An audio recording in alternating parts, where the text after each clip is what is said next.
Hello. I think this time we may actually be live. We've tried twice already, and nothing happened, but I think we're live on Twitch now. We'll find out in a couple seconds if it comes up on my phone. I'm still seeing. Yep. There, wait. No longer hosting. Yep. Hey, here we go. Hey. So yeah, we should finally be live on Twitch. We've just had some fun technical difficulties. Not that never happens. No. Welcome back to Uncanny Adventures Call of Cthulhu. This is Reign of Terror. We are playing in the French Revolution. I'm still seeing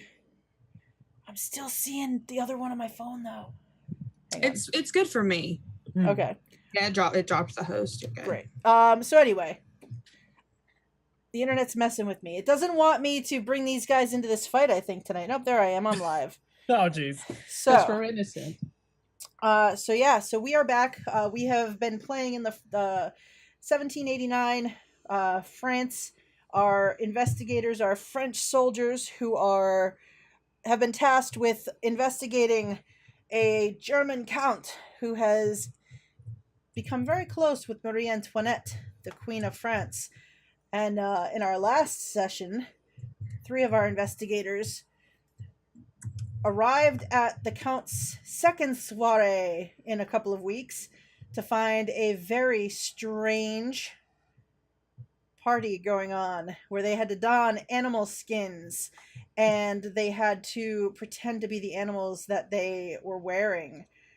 And then Dupois once again made his way through the gardens, and before they knew it, they found themselves in the cellar of the Count's house. It was a dark, dank dungeon full of tortured souls who had been left dead in various poses and things like that. Very, very disturbing for our friends. And as they made it to the far end of the basement, they found this wall of dead bodies pieced together like some kind of dark art. And then they found themselves face to face with Count Fenelick. So, meanwhile, let's reintroduce our characters before we jump into that, so you really remember these guys. So Dylan, go ahead. Hi, I'm Dylan. I'm playing Jean Dupois, a 49-year-old soldier whose wife of 20 years died like a year ago. And he might have just seen her face in this weird thing down in the cellar and is not in good sorts. And also might have been stabbed and not have many hit points last time. Happens. So we'll see how that goes. All right, Jamey. Hi, I'm Jamey. I'll be playing Etienne Babin, the ex-soldier who has a wooden hand and is partially deaf. And in the creepy statue, he saw the image of his adopted son. So he's kind of not cool with all that. So, yeah, it's going to be a fun time. Don't die. And Scott. Hey, everybody. Joining us for the slaughter, I guess. I am Christophe Pressi, and I saw in this mysterious statue my love of my life, Melody. And we have Katy back. Katy. I am playing Joseph Hugel. Actually, I am Martine Hugel. I'm in disguised as my husband. Because he's injured. He has one leg. I love him. It's in the traits. It's my favorite trait. I was absent last time. I was letting these goofs goof off on their own, which was probably the worst mistake ever. But I'm back tonight to see what happens. Yeah. If I die or survive or go mad or even worse, who knows? You get to reap what we've sown. Yeah. Just gonna walk in and just go, God damn it. Hey guys, So, I leave you guys alone for 5 minutes. We're covered in like animal blood. Sorry, I really needed to go. Oh, wait, were we supposed to wait for the signal? No, yes, we were. So Hugel, you were supposed to be returning from Paris a bit earlier in the day, but you got delayed on the road. So you actually only make it back to Poissy after midnight. You and the small contingent of soldiers are making your way up to the campsite when you hear in the distance the loud sound of a cannon going off. What are you doing in that moment? You meet the watch who was left at the site, and they tell you that Dupois, Babin, and Pressi have taken the men and arranged them and have gone in to deal with this situation at the mansion. I think for a moment she's very panicked because she didn't think it would be this quick. And then she just looks at the watch and she says, I'll ride ahead then. They'll need my help. All right, so you grab a horse that's at the camp. Just, do you want to roll me a ride check? Sure. Got this all day. Oh, I do actually. I really do. All right. Very nice. So Hugel, you grab one of the horses that is tied off nearby and leap onto the horse and ride for the mansion as quickly as you can. As you make amazing time. You are a skilled rider, and you ride through the open gates, and you see sort of mayhem in front of this mansion. The front door appears to be completely boarded over on the outside. You see dead bodies lying on the ground. It looks like they're footmen. You recognize the clothing as that of the servants of this Count Fenelic. And you see all of these aristos climbing through the front two windows, but they're covered. They have these animal skins. They have like the heads of deer and like wearing them over their shoulders, and they have like the blood of them dripping down, and they're a mess, covered in straw and feces. And the soldiers are kind of helping them come out. You ride past this carriage that the front end of it is blown open, and you see as you ride past it heading for the front of the house, inside is one of the two cannons that it looks like somebody set up to be shot from, like to hide in the carriage and then be shot from the carriage. Who would do that? Before I go any further, did I learn anything in Paris to help out with this whole situation? This you really didn't, because this was like no one knows too much about Count Fenelic. Okay. So you were mostly like collecting the rest of the men to bring and to bring any kind of rations and things like that. So you ride into the front, you ride up and around the driveway, and you see like all of these aristos sort of being kind of corralled by your fellow soldiers. Give me a spot hidden check as you look around. All right, you're looking around and you see no sign of, you don't see Dupois, you don't see Babin, you don't see Pressi. Like you're looking through the crowd for them, and you don't see, like, you just see the regular soldiers. No one else stands out to you. Do I see I don't see Beaumains? Nope, you don't even see Beaumains or the sergeant at this point. They must be somewhere else on the property. What do you want to do? Goodness gracious.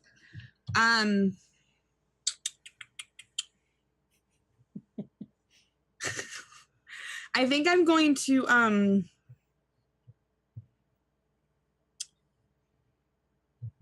want to try to perhaps inconspicuously get past some of the aristos that are like being detained by the other soldiers and try to get into the estate. All right, so you've been here. You know that usually you'd go in through this front door that's boarded, but that's boarded, yeah. People are climbing out the windows, but it seems like a lot of them have gotten out these front two windows, so that's a way to get in. You also know Dupois told you that around the back there are like kitchen entrance and there is like a carriage house, so you could either go through the front windows or you could ride around the back and try to go in that way. So I don't want to draw any attention to myself, so I think I'm going to sort of slip off of my horse and go around to like the kitchen entrance. All right, so you bolt around the house. Just make me a stealth check to see if you slip away unnoticed. Yes, so you just quickly sort of let your horse go into the crowd and run. around to the back of the building. And you see there are a couple of soldiers at the back kitchen door, and the back doors to the carriage house are open. And you can see that carriage, that familiar white carriage with red trim set in the back. You see a body hanging out of the carriage door, like one arm back. You realize it looks like a woman hanging out of the carriage. And you see there's a door. You can either go in through the kitchen, or there's a door into the house through the carriage house itself.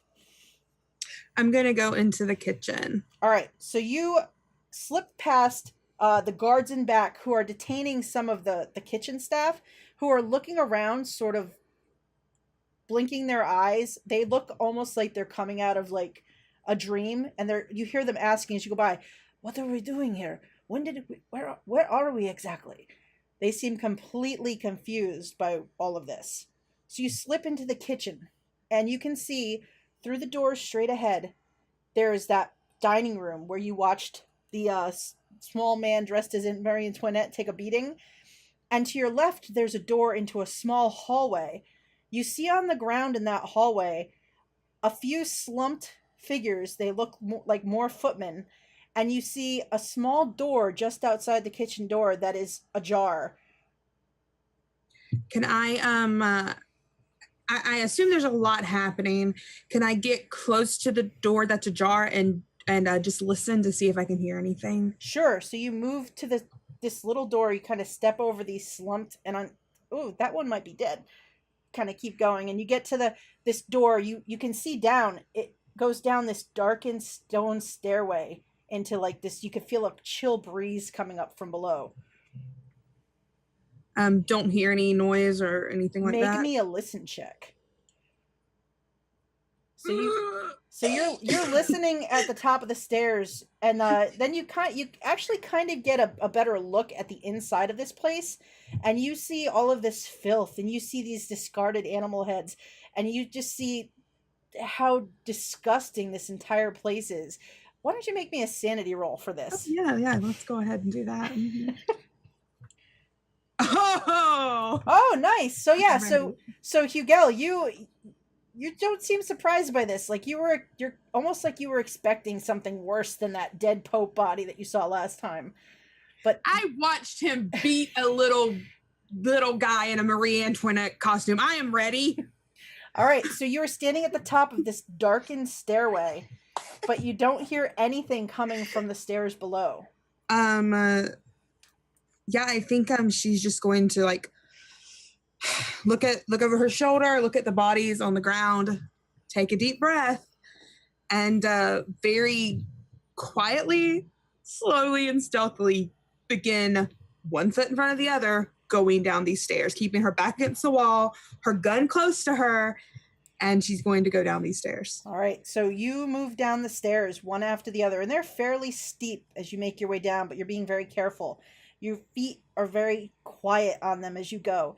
You get to the bottom of the stairs, and you see that you are in this long, like, stone hallway of a cellar. And looking up ahead of you, it's not lit. It's dark in here. But way down at the other end, you can see what appears to be a light. That's the only light at the end of this hallway. Mm-hmm. Oh, God. I'm going to continue. Staying stealthy. All right.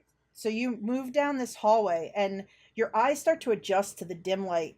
And as you get about 10 feet ahead, you notice that on your left and right, the stone gives way to metal doors. They look like cell doors.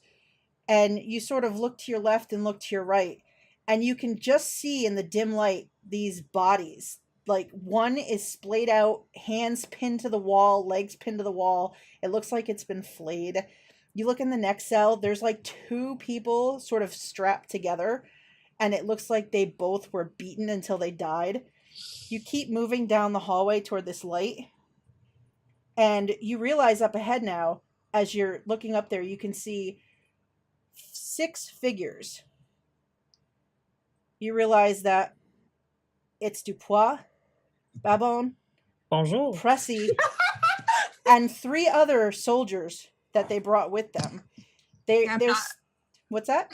I'm not making myself known yet. I'm still staying quiet and stealthily. I'm just observing. All right. So as you get to the second set of cell doors, as you take notice of them, and they're still like 40 feet down, but you can see them now illuminated by their light. They look like they've just kind of reached the end, and they're staring at something that's at the center of this room at the back.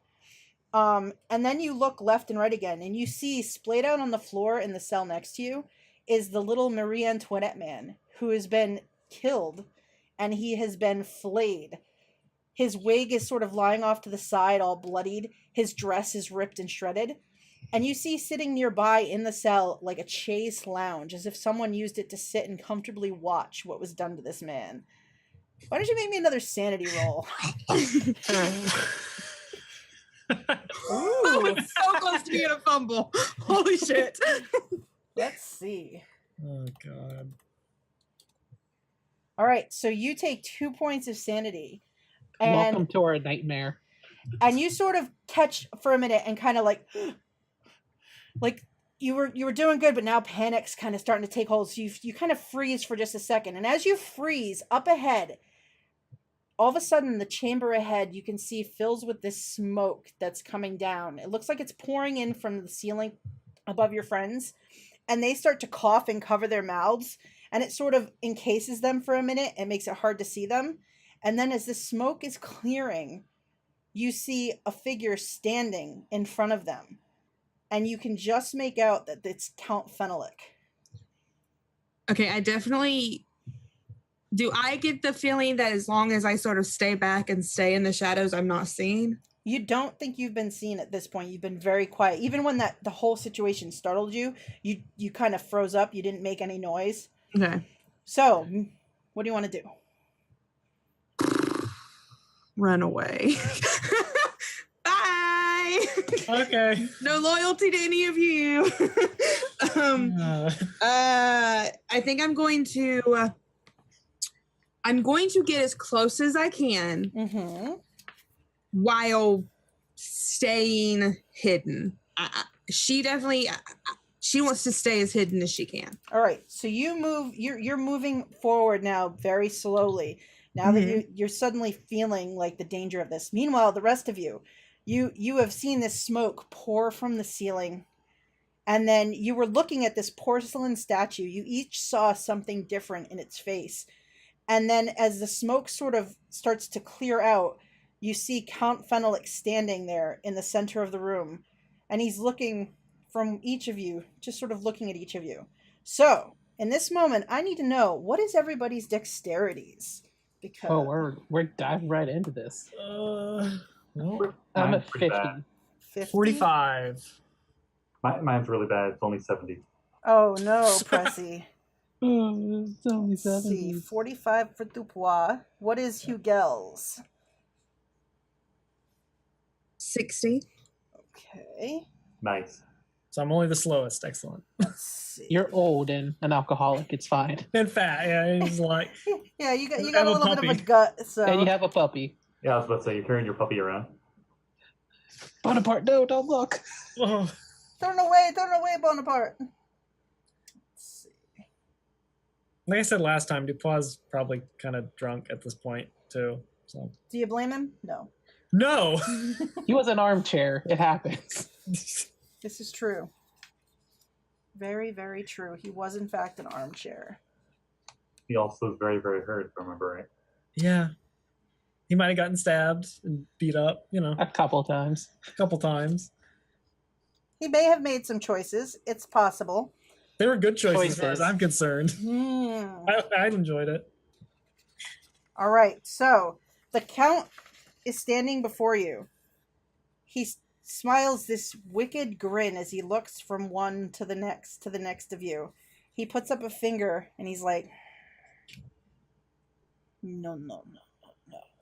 And then he moves so fast, it's terrifying. So let's see. We've got you three and your soldier friends. So let's roll a d4. On a 4, he's going to go after one of the other soldiers to start with. But let's find out what happens. The second Pressi notices him hearing, I'm sure he's moving way too fast for me to even do anything. But he's already getting ready to draw his sword. So he moves and he is running right at Babin. So let's see. Of course. He is going to run up. He gets right in your face. And he is going to try. All right. He's going to make an opposed power roll against you. Okay. So do I roll a power? Yes, you do. You've got the touch.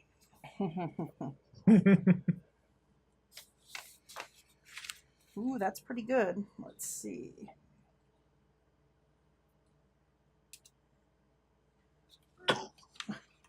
So that is just a success as well. So since he initiated this, his is going to go off. So he runs forward and he grabs you by the chest, and you feel this energy draining from you. So sounds about right. He is going to drain. Let's see. I'm sorry, what? All right, so he takes 2 magic points away from you. Where even is that? Oh, there. Yeah. Okay. I was like, what? Okay. All right. Babin is a magician? No. Yes. I have magic points, but I don't use them for anything that I know of. Do we all have magic points? Man, I got 11. I had 14. Where is this magic at? All right, so Right below after sanity. so you feel some like inner energy inside of you get drained out, and you see his eyes sort of glow a little red around the edges. Pressi, you are drawing your sword as he runs up to Babin. What do you want to do? I was gonna try to arrest him, but I think we're beyond that point now. I'd go to swing at him. All right, so you are going to swing at him. So he is going to. Let's see. You are going to do an attack, and he is going to try, and he's going to try to parry that. So you roll your attack, and then I will roll for him, and we will see who does what. Ooh. Ooh, that's really good.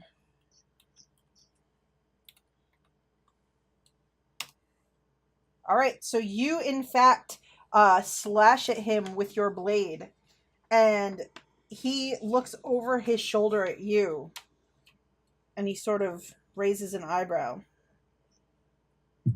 in your direction. Then it is going to be Hugel. Hugel, you are standing in the background as you see the form of the Count just move super fast and get in Babin's face, and then Pressi move in with his sword and just stab at the Count. What are you doing? Cool.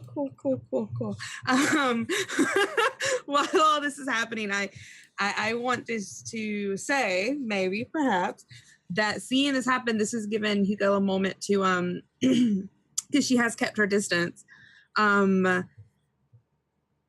sort of aim and steady herself to fire a shot from her musket toward what's his name, the vampire guy. Fenalik. Fenlik. He's a count. That is free. Do you respect him by using his proper title? I don't respect the new one of the monarchy, so he can suck it. He's a German. There's a different political system. Apparently he's so magical he can steal magic from you. From people who didn't even know they could do magic. I think she was sitting there and watching Pressi and watching him attack it and just aiming and taking a moment to take a deep breath and steady her hand and fire. Okay. Yeah. All right. So you fire at him, and you see his surprise as he did not realize that you were back there, and this bullet sort of shoots him, and he turns and looks down the hallway. Bonjour. More for me. And then, let's see, after Hugel, do you move closer? Do you get closer into this, or do you stay back? She's staying back. All right. She's going to begin to reload. All right. So it takes 4 rounds for you to reload your gun. Yep. All right. So after Hugel, Babin. this count is in your face. And he doesn't look damaged at all yet, or like how's he looking? He looks fairly okay. Okay. Looks like he's doing all right. Well, I've had my axe out the whole time, so I'm just gonna cleave him in the chest. Okay. He will attempt to claw you to throw off your attack. Oh, of course. Why wouldn't he? Well, you know. Oh, Oh. So we yes. are all extreme Holy now. crap, guys! By the power of determination. By our powers combined. All right. So you, in fact, slam your axe into his chest, and he just looks at you, and he says, "A mistake. Such a mistake, boy." All right. Well, I'll give you a mistake. Mistake. All right. All right. So your 3 soldiers that are with you all are going to fire their flintlocks at him because they are somewhat terrified. I gotta hand it to you. That was pretty good fun. The first will fire his gun and will miss, hitting the wall of bodies at the back. Everybody make me a listen check when he does. Oh, the other guy does as well.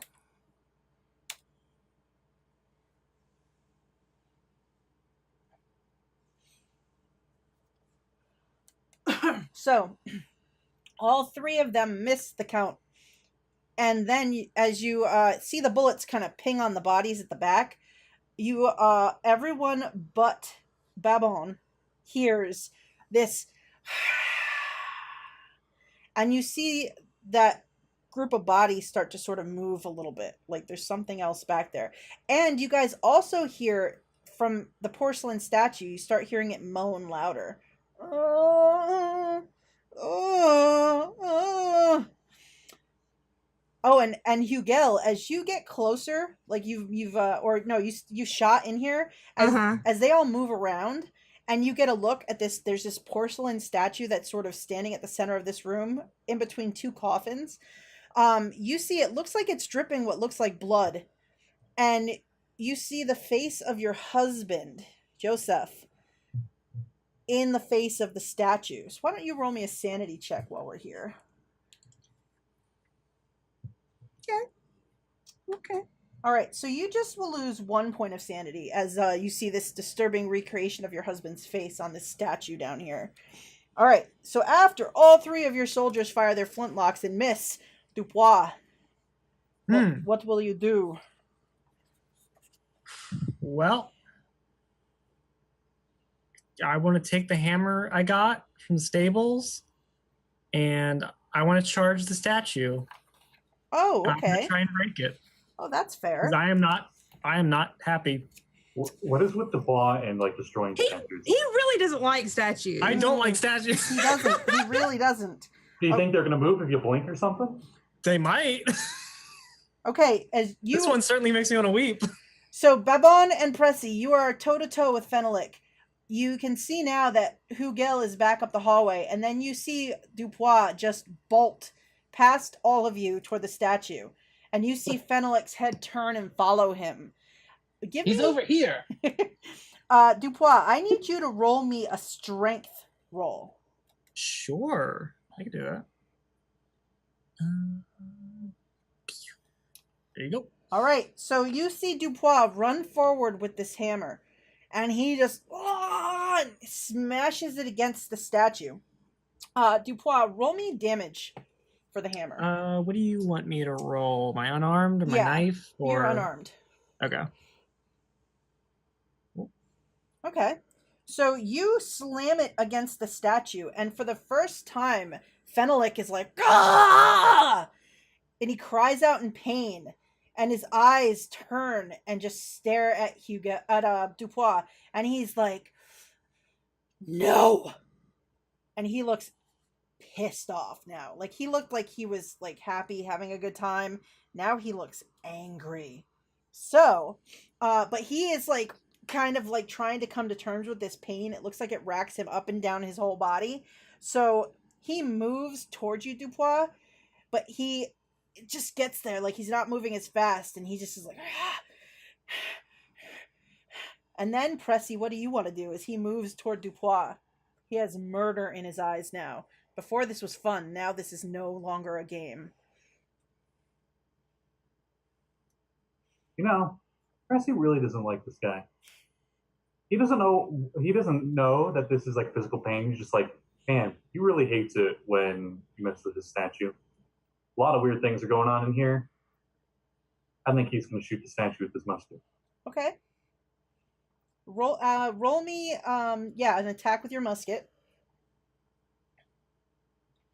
Ooh, all right. So you shoot the statue now with your musket, and a part of it kind of shatters a piece of it, and he screams and grabs on either side of his head and almost goes to his knees on that.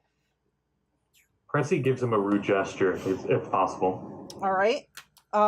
Then from out behind this wall of bodies, you see these humans sort of step out, but they sort of shift, and you can see they have these elongated fingers, and as the light hits them, their faces are sort of long and white, and just, they don't look alive, and then they bare their teeth. So these two creatures are going to come out from around the bodies, and one lunges for Dupois, who is at the statue. Oh, wonderful. And the other one charges at Pressi, who fired the bullets. So. Well, this sucks. Yeah. All right. So, the one that gets to Dupois, he is going to. Let's see. That's too far. All right. He charges forward. And then he is going to attempt to claw at you. So you can either parry it, or you can fight back and try to hit him before he gets you, which would stop his attack on you. I would like to do that. Okay. What do I got to roll? Just your fighting brawl, just to try to. Okay. I can totally do that. All right, so this creature lunges forward, its claws out, and you just go right between the claws and bash it on the head. So it will take how many points of damage?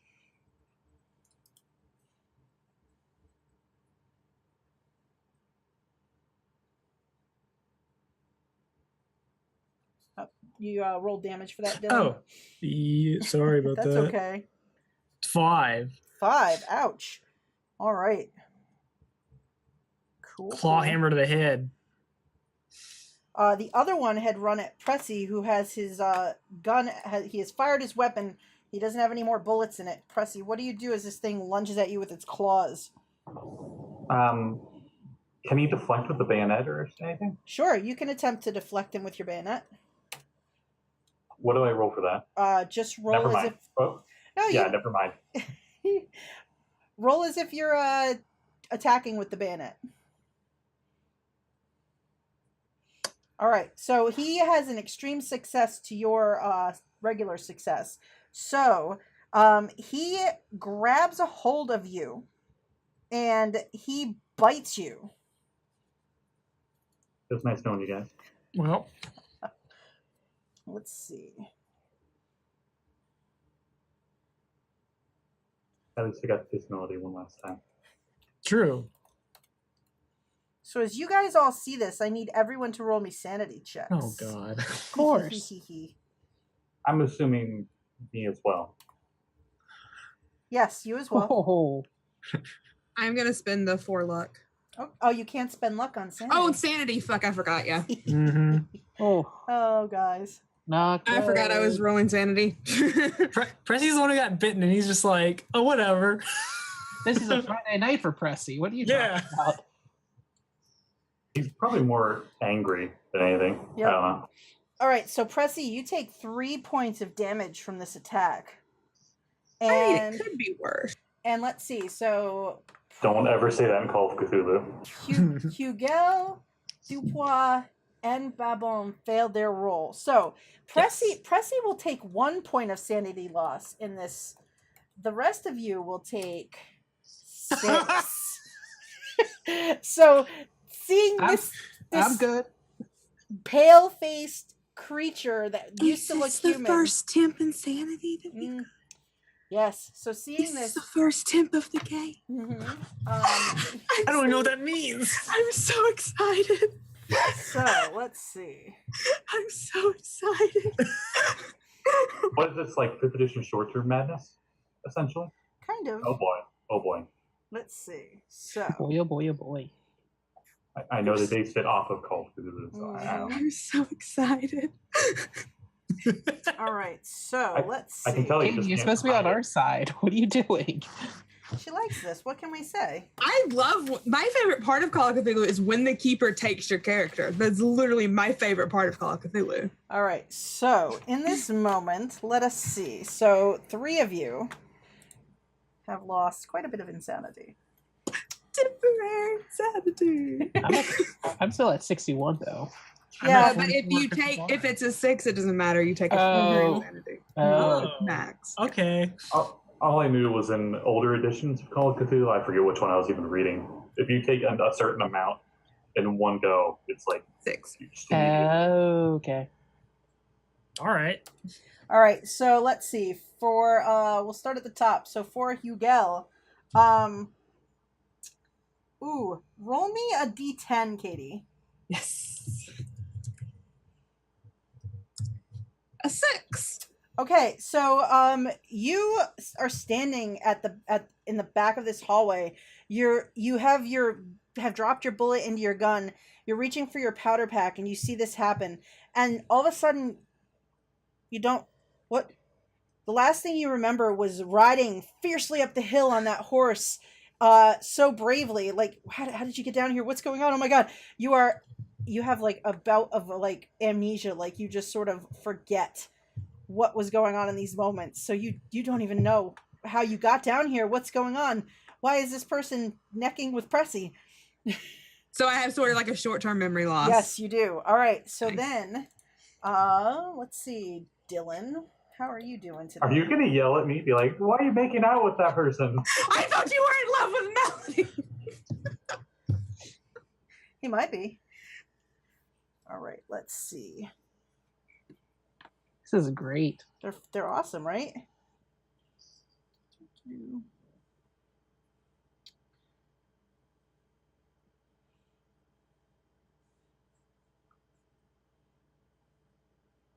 That's not the one I want. I want that one.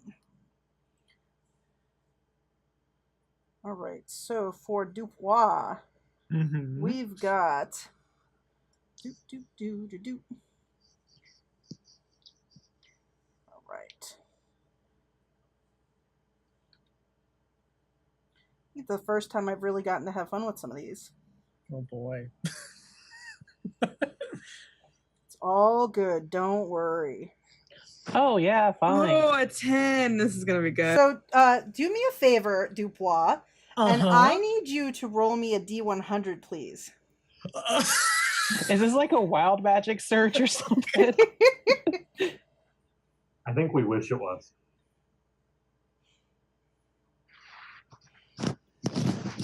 Oh, 14. A 14. All right.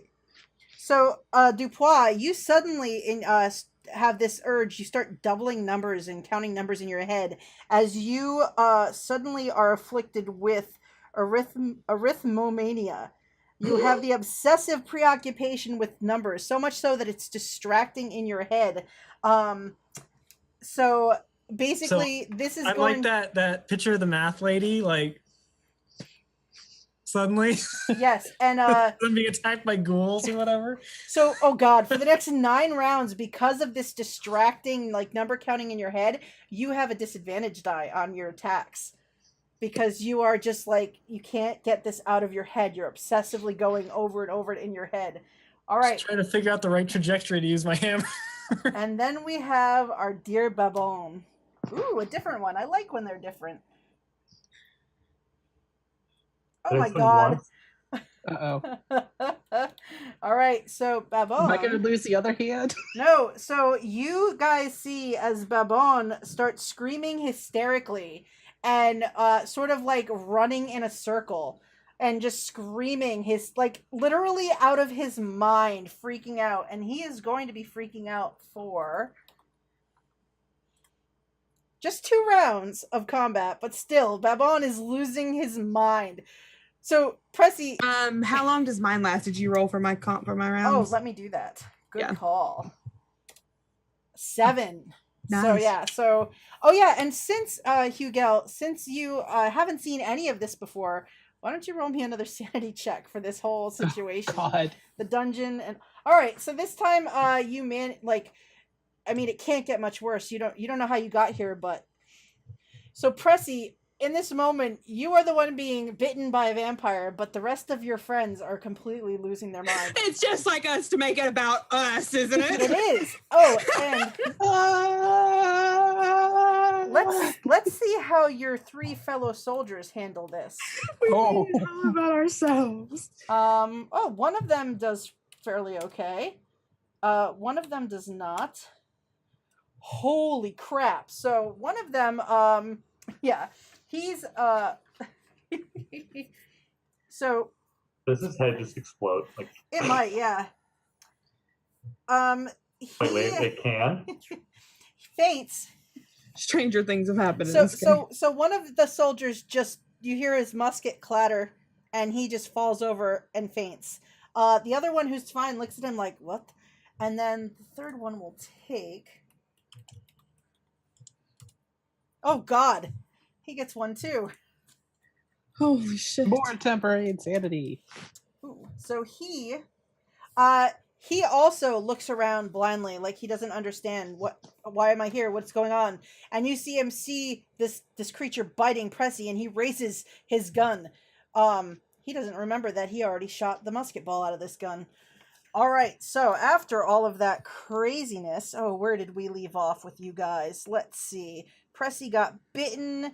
Hugel, it's your turn. You are confused. So I look around at this scene and I don't know where I am, but I am a soldier. I know well enough to know that some shit's going down. So I am going to fire at I don't know what's happening, but I can't fire. I'm still reloading. I think I'm going to continue to reload until like a threat comes toward me. I'm keeping my distance. I'm going to use this round to reload. All right. Yeah. So you go to raise the musket, and then you realize you're holding your powder horn in your hand, and and you realize it's not loaded. So you just start reloading it, looking around, trying to figure out, where am I? You have no idea. All right. So after Hugel, this is our first round of reloading. Babin is screaming and losing his mind and just freaking out. Let's see. So he's unconscious. He's messed up. The other soldier looks around at all of this going on, and he starts reloading his gun as fast as he can. He backs up to where Hugel is, and he looks at you and he says, "Are you all right? Maybe we should retreat and wait for reinforcements." I'm not sure what's happening. Where are we? We are in the cellar. I'm not an idiot. Oh, all right then. Dupois, what are you doing in this moment? Counting. Well, One vampire. Two vampires. One puppy. One person insane. 2 people insane. Well, Dupois just gonna he just wants to destroy this fucking statue because it had Sylvie's face, and he's not cool with that at all. Like, he's drunk and angry. And he's doubling numbers in his mind. He's like, Bonaparte, quick, what's 1 + 8 times? He's really 16? mad about the numbers. Yeah! I had 1 drink, 2 drinks, 4 drinks, 8 drinks, 16 drinks, 32 drinks. How many fingers of alcohol do I have left? 60. I drank right. 5 milliliters. So Oh wait, I gotta roll at disadvantage dice, right? you do. Oh jeez. Oh man. Oh no. So you swing, no. but you don't connect with the statue. You're so distracted in your own Damn it. mind. You're like, oh, 1, 2, 3, 4. Shit! All right, so you see Fenelek turn to Dupois, and fair. he says, "Leave it alone." And as he says this, you see he starts to sort of shrink down, and then his form sort of elongates, his legs and arms grow hair, his snout grows longer, and he takes the form of a wolf. And he leaps at Dupois as a wolf. Also, in that moment, everyone rolls sanity checks. But I'm spinning in a circle screaming. Do I see this? Yes, you do. Oh my god, guys. Oh, Jesus. Oh, Lord. My God.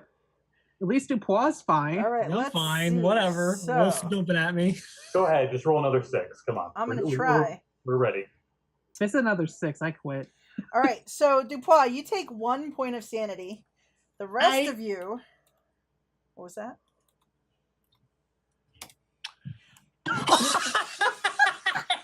This is the third 6 in a row. That's bad. Numbers 666. It's the demon. Oh my god, it's 366. All right, so So that was good game, guys. Dupois is freaking out with his math right now. let's see what happens now. We'll start with Hugel. Are we in a game? Yeah. It's gonna be like Elder Scrolls. He's gonna figure out he's in a game and just cease to exist. Yeah, give me some more Temp and Sandy. I love it. Trying. I love it. Oh my god. This is so crazy. Is it, Jeanette? Is it really crazy? All right, so Katy, do me a favor and roll me a 1, 2, 3. Roll me a D8. A 6. A 6. All We right. really love 6s in this game. We do. All right. So, Hugel, your right leg goes numb beneath you. You sort of like lose your balance on it, and it is completely useless to you. Like, you don't have a leg. And you are going to feel like I have so much in common with my husband. Yes, you do. All right. And that is going to affect you for Wow. 2 rounds. So in your mind, your leg is it's useless. It's been just destroyed. You don't have that leg. You suddenly Right. understand Babin's issue with his hand. All right. So after you, then we have we have Pressi. So Pressi gets one now. All right, Pressi. This is craziness. Oh, so roll me a D8, Pressi.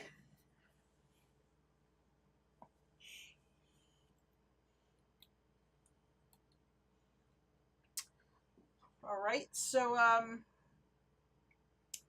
you suddenly can't see. You go blind. I thought his name was Pressi, not Press Can't See. But it's only going to be for the next round, and then, Babin, what will we do with you? Oh God. Just as I stop running around screaming. Just as you, so you are screaming, hysterically, and as you're screaming, you start to intermittently laugh and scream and laugh and scream. Like you are like starting to go into complete hysterics. So for 2 rounds, you're going to be laughing hysterically through your screaming, as you are just completely losing your mind. Okay, so how you feeling, Dupois? I'm feeling good. I'm feeling confident. Good. All right, so now Fenelek has lunged at you as a wolf, and he is going to attempt to bite and claw you. Let's see how he does. All right, so first he will attempt to bite you. Do you want to try to stop this? Do you want to try to fight back? I'm going to fight back. Okay. Yeah, sure. Totally. Do it. Roll up a newspaper. Fat puppy. So he only gets a, let's see, he gets a hard success as well. So he will do. This is with his bite. 2 points of damage to Dupois. How are you on hit points, Dupois?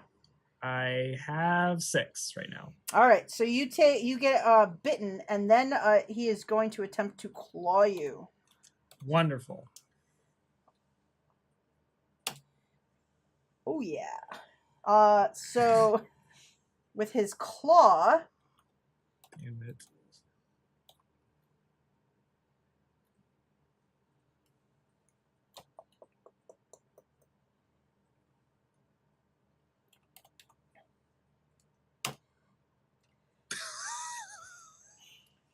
So he claws you. Huh. How many hit points you got now? I have 1 hit point. Do me a favor and roll me a Constitution roll here. Okay. All right, excellent. So you are severely injured. You are bleeding heavily from these wounds, but somehow, Dupois, through all of this, you managed to stay on your feet and conscious, even as the world phases in and out for you. I'm really drunk. I know. All right. That's why. So, Pressi, you are blind. You were just attacked by this creature that lunged out at you. You can attack it. You're going to have a penalty die because you can't see it. Or you can try to go after the count or the statue. Can I, push this thing off? Well, he bit you and then he pulls back like he's getting ready to come back in for another attack. Okay. Too bad I don't have any bludgeoning weapons. Please use your butter gunner. I like to think he dropped his sword to get the rifle out. Okay. So I'm blind right now, so I really can't find that. Mm. Unless I spent the whole turn doing that. He's probably going to trying to yell over top of Babin. Statue! Trying to find his sword. You're going to try to find your sword? Yeah. Roll me a, I guess you can roll me a spot hidden with a penalty as you're trying to feel for it. Oh my, yeah, so you go crawling away. Your sword, you don't realize it, but Dupois and Hugel notice you crawl in the exact opposite direction away from your sword. All right, so... Did I roll? Oh, I literally can't see what he's on. So. Yeah, so you crawl, almost to where you're touching the macabre, bodies at the back. And then your vision starts to clear and you, are ah! As you're up close and personal with them. All right, so after Pressi, let's see. So one of these vampires is going to go after the one soldier still standing there with you. No, it's not a D20, it's a D100. All right, so he attacks one of the, not the unconscious soldier, but the one standing there sort of blinking, looking around, trying to figure out how he got down here. And he will do, let's see.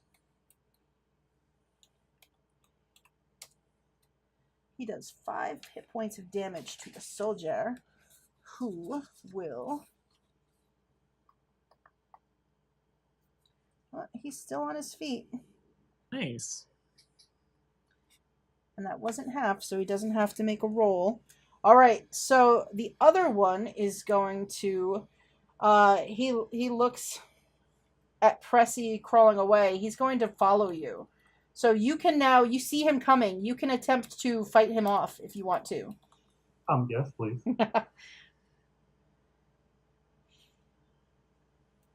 Would this be just unarmed brawl? Yeah, fight brawl.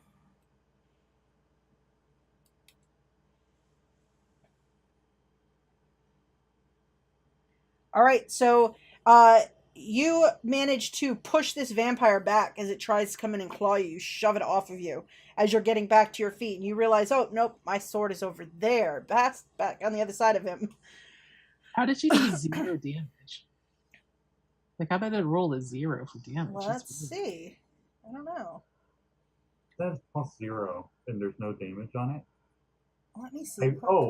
I rolled fighting brawl. Yep. There's 2 fighting brawls for some reason. I rolled the lower one. Do you want me to re-roll Yeah, that? roll the just for the damage. Yeah.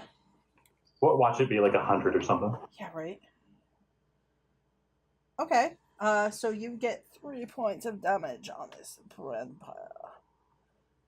All right. So then, after they go, Hugel, you are reloading your musket. Do you continue to do so? Yeah, I fall to one knee because my one leg goes out from underneath me, and so round 2 of reloading.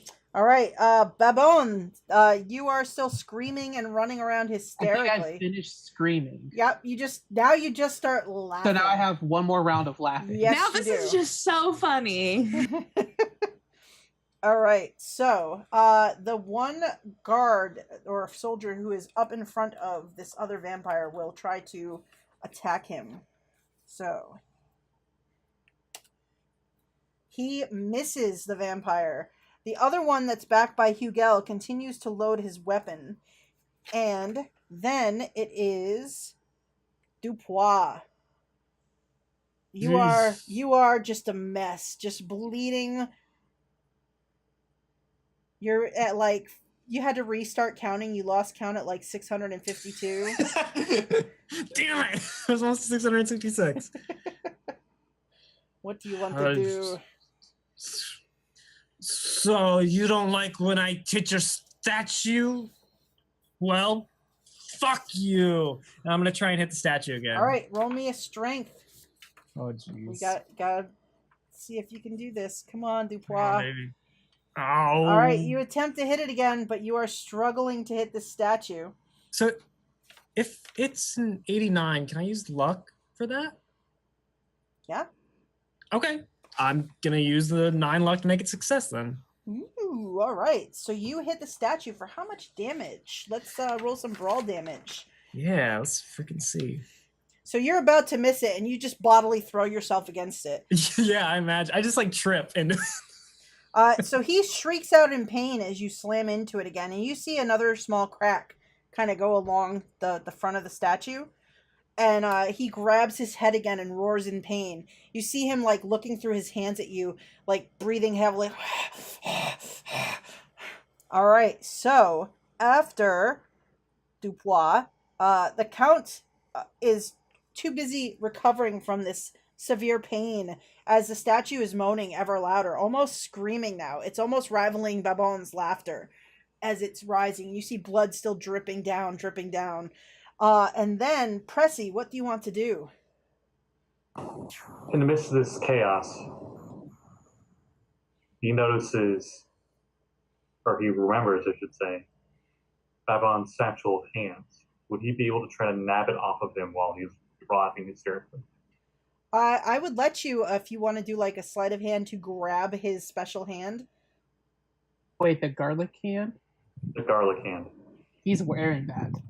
He has that one in. Okay, how about the other one? You could go for the other one, yeah. You can make me an idea roll if you want to, Pressi. Okay, is that a skill? That is an intelligence check. Ooh. So you look quickly over at Babin. You see he's wearing the hand that has the powder inside. You think, well, I could always throw Babin at him.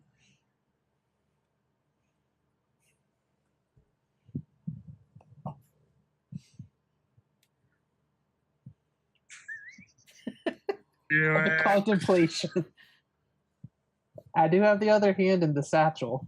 And yeah, you do know he put the other hand in his satchel at his hip. How close is Babin to the Count? He's right near, but he's been running kind of in circles around the coffin to one side of the Count, just he was shrieking, and now I think he's stopped running at this point, and his hands are on his knees, and he is just laughing at all of you, just hysterically laughing. With that roll on intelligence, how feasible of an idea would it be to be able to pull out my flintlock pistol and shoot his hand and have it affect the Count? You could certainly try. I'm assuming it would be really hard to do. You can aim for his hand. If you run up and like get point blank to his hand, you would have an advantage die to shoot his hand. I think even in this insanity, Pressi wouldn't risk that. Okay. So we're gonna go with like all this happening almost at once because we're doing this in turn. And he's like thinking of things on the fly. So he's going to point his gun at Babin, and at like the last moment, he points it towards the statue and fires. Okay. That like Pirates of the Caribbean scene when like the Kraken's destroying the ship and everything's in like slow motion and all this crap is going around everywhere. Mm-hmm. Yeah, because when Dupois hit it before, the Count shifted back into himself in pain. So he's there holding his head, but he's starting to come, like, stand back up, and you're going to shoot at the statue. Ooh, a hard success. Okay, I have his full flintlock here, but I don't have the damage for it. All right, so... I don't want to roll it until that. Do any of you have pistol? It is going to be... I do. Hold on. Flintlock is 1d6 plus 1 damage. Mm-hmm.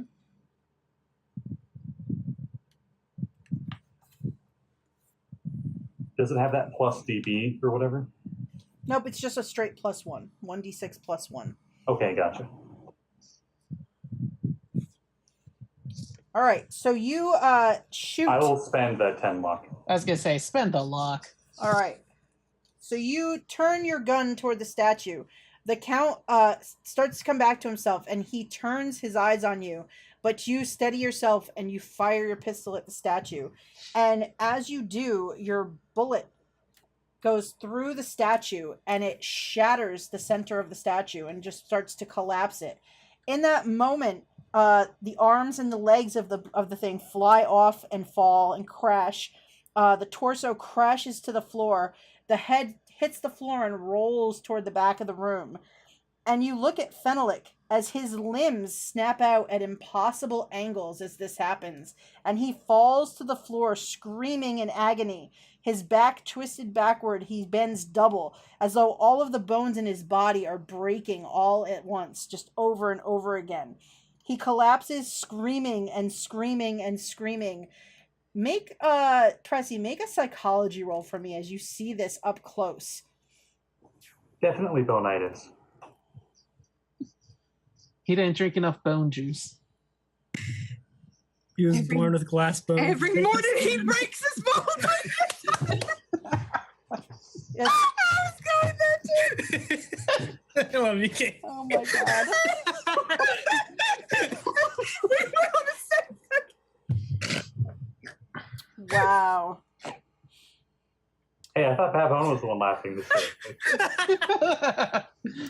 So, Pressi, you sort of stand there. The pistol is smoking in your hand, and you're just sort of looking at the collapsed figure of Fenelek lying on the floor, just completely contorted and shrieking. Like, shrieking even in, like, louder shrieks than Babin's crazed shrieks from a moment ago. And Babin suddenly is laughing and stops. As you come back to yourself, Babin, and you see this man lying on the floor, just twisted in pain. Hugel, you're just finishing reloading your rifle and or your musket, and you see him collapse on the floor. And Dupois, you're just sort of standing next to the statue. You're not sure if it's your blood or the blood from the statue. There's a lot of blood underneath you at the moment. So what do you guys all do in this moment as he's just lying here screaming? And also, I need you to make listen checks. Also, what happened to all of our little friends that were biting us everywhere, huh? Oh, I'll tell you in a second. Oh, excellent. Okay.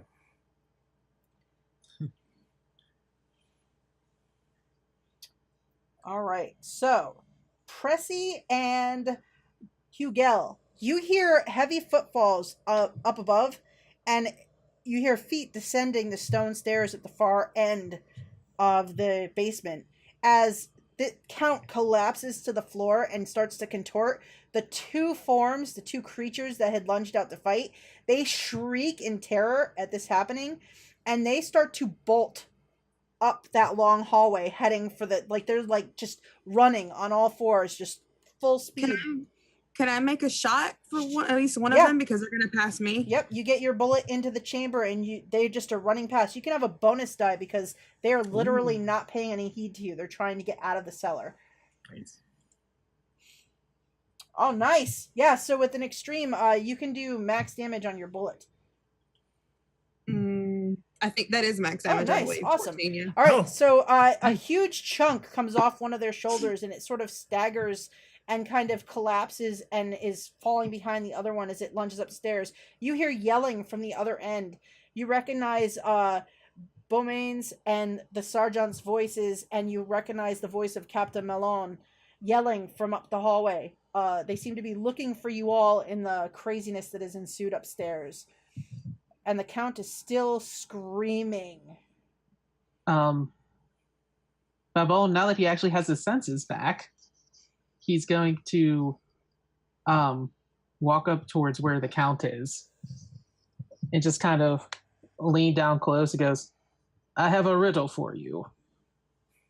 If a wooden hand hits a face, does it make a sound? And he's just going to crack him with it. Oh, roll me a fighting brawl with an advantage die. Bro, with advantage. Oh my God. So you bring it down and you kind of it sort of bounces off. You didn't get enough of a hit for it to shatter. Whoops. It's like boing. Wait, so which of those would be the... It would be the +1. Okay. That's your... I don't have that much luck. Are you sure? I have 28 luck and I'm 10 short. I don't know. You're pretty lucky you didn't fumble that. You hear from up the hallway Melon yelling, "Did you catch the Count? Have you arrested him, soldiers?" I think Hugel just yells out, "We're down here. We need assistance." So they will come running into sight. You see Melon with the sergeant and Beaumains, and there's a handful of soldiers following after them. A few of them have stopped and are trying to take down these creatures that are trying to get out of the cellar. Melon looks down at the Count's body and looks at the pieces of the statue on the floor. What happened?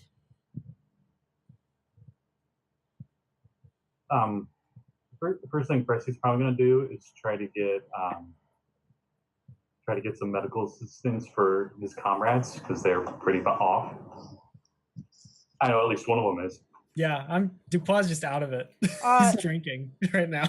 Yeah, so the captain looks at you all and says, Take yourselves. Go get medical assistance immediately. Soldiers, come! We have evidence to collect. Arrest this man! And you see them coming with, like, manacles to bind this broken man that's lying on the floor. Before they do that, I already got a set. Oh, okay. Oh, nice. So you hand them off to the soldier who's closest? Yeah. All right. One of the soldiers is trying to slap awake the one that fainted. The soldier who sort of went away from himself for a minute kind of has come back, and he sort of grabs the manacles from you and he starts to bind the Count. Probably in a very worried look, that very 50s insane look in Pressi's eyes. He says, "Don't look at his eyes." I won't. Thank you, friend. All right. So what That do you ball's guys... just like lightly hitting the hand, still just like, won't you break? Do you want to try again before you go upstairs? I do want to try again. All right. I was about to say, if I get enough time, I'm just going to reload my pistol and shoot it. Is it just a straight roll this time? No, because you're right up on him. You get a bonus die to try to smash it on him again. I swear to God. All There right. we go. There we go. So this time, Pressi smashes it against the statue that's left and There we go. smashes it over the top of him. And you see him in his crazed and broken state. He starts to like... And he's like watering at the mouth, and he seems like he's having trouble breathing with this all in like above him. And Melon is like, Babin! He takes you by the shoulder. He is no good to anyone anymore. Look at him. Whatever you did, he looks like he has lost his mind. He's broken. You have done a good deed today. Now he can stand trial, my friend. Yes, well, he's not the only one broken, and I hold up the busted hand now. That's all right. We will make sure that is replaced, my friend. Hold on. He's gonna quick, put on the middle finger one. All right, so you give the count another. You flip him the bird, and Melon says, "All of you, go get you. You need medical attention. Go upstairs. You can. We have taken all of the aristos. They are being detained. They will be arrested, and we will drag this monster out of here." So, when Pressi initially stabbed him, it seemed to do literally nothing. Probably cut his clothes, maybe. From Pressi's point of view? Yeah, it seemed like it didn't faze him. He was fine with it. If it's okay, sir, I wanna make sure he leaves. I want to stay here and make sure that he's safe bound. All right. Why don't you make a persuasion check for me, Pressi? Okay, Captain. Oh my God, why is he so bad at these? Ooh. So Melon looks at you and he nods and says, "You can stand and oversee them dragging him out of here. You've earned it." He looks at Dupois again. He's like, "Someone take this man before he bleeds out." Yeah, Dupois just sitting on the ground next to the broken statue, just is my leg feeling a little bit better? Yeah, after a little bit, you get the tinglies, like the sleep. It's waking up. Yeah. I think Hugel goes over to Dupois, and is it first aid to stabilize or medicine? So I can't remember. If you would like to make me, so it's first aid or medicine. A success with either skill restores immediately 1d3 hit points. Yeah, I think I already restored hit points today, so I don't know if I can do that again. Oh. I know you mentioned that last time. Is it that just you can't restore your hit points, or can somebody else? I'm not sure. Yeah, I don't think he can regain hit points, but you can, so... Yeah. So I assume he can stop me from bleeding, right? Yeah, so you could do a first aid check on him, just to make sure he doesn't bleed. Oh. I'll spend those 5 points. Okay. Yeah, I think Hugel goes over to Dupois and just like quietly busies herself, like trying to make sure these cuts stop fucking bleeding. Nice. Big fucking wolf bite, like then helps get him up and just walks him out of the cellar. Yeah, the you're whole actually. time. Yep. What is it? Go ahead. The whole time, Dupois is just sort of crying to himself. You hear, then he's just muttering his wife's name over and over again. Bonaparte is licking you. Oh. I think at one point, as she's like getting Dupois up, she just quietly says, "She would have been very proud of what you did down here," and then just takes you out of there. Babin wants to pick up the statue head and just kind of like look it over. All right, so you pick up the statue head. Hold on, let me properly hold it. You're looking at it, and as you look at it, you see for a moment it looks like a reflection of a human skull sort of shows in it, and then it sort of goes away. Why don't you make me a sanity check? Oh, of course. Hey. All right, you just lose 1 point of sanity. You're like, oh, and you kind of drop it, and it rolls away. And meanwhile, all around you, these other soldiers, while Pressi is standing over the count, and Hugel is leading Dupois away, and you've tossed this head away, and it rolls away. These other soldiers are under Malone's orders. They begin to collect evidence in the room. They start to pick up any scrolls or paper. A couple of them just push the coffins over and they smash on the ground, and they take anything like books or anything that comes out of it. You see a couple of them go over to the small bookshelf and start taking the books. They pick up all the strange bound ones, the black leather bound book. Different bits of the statue are collected.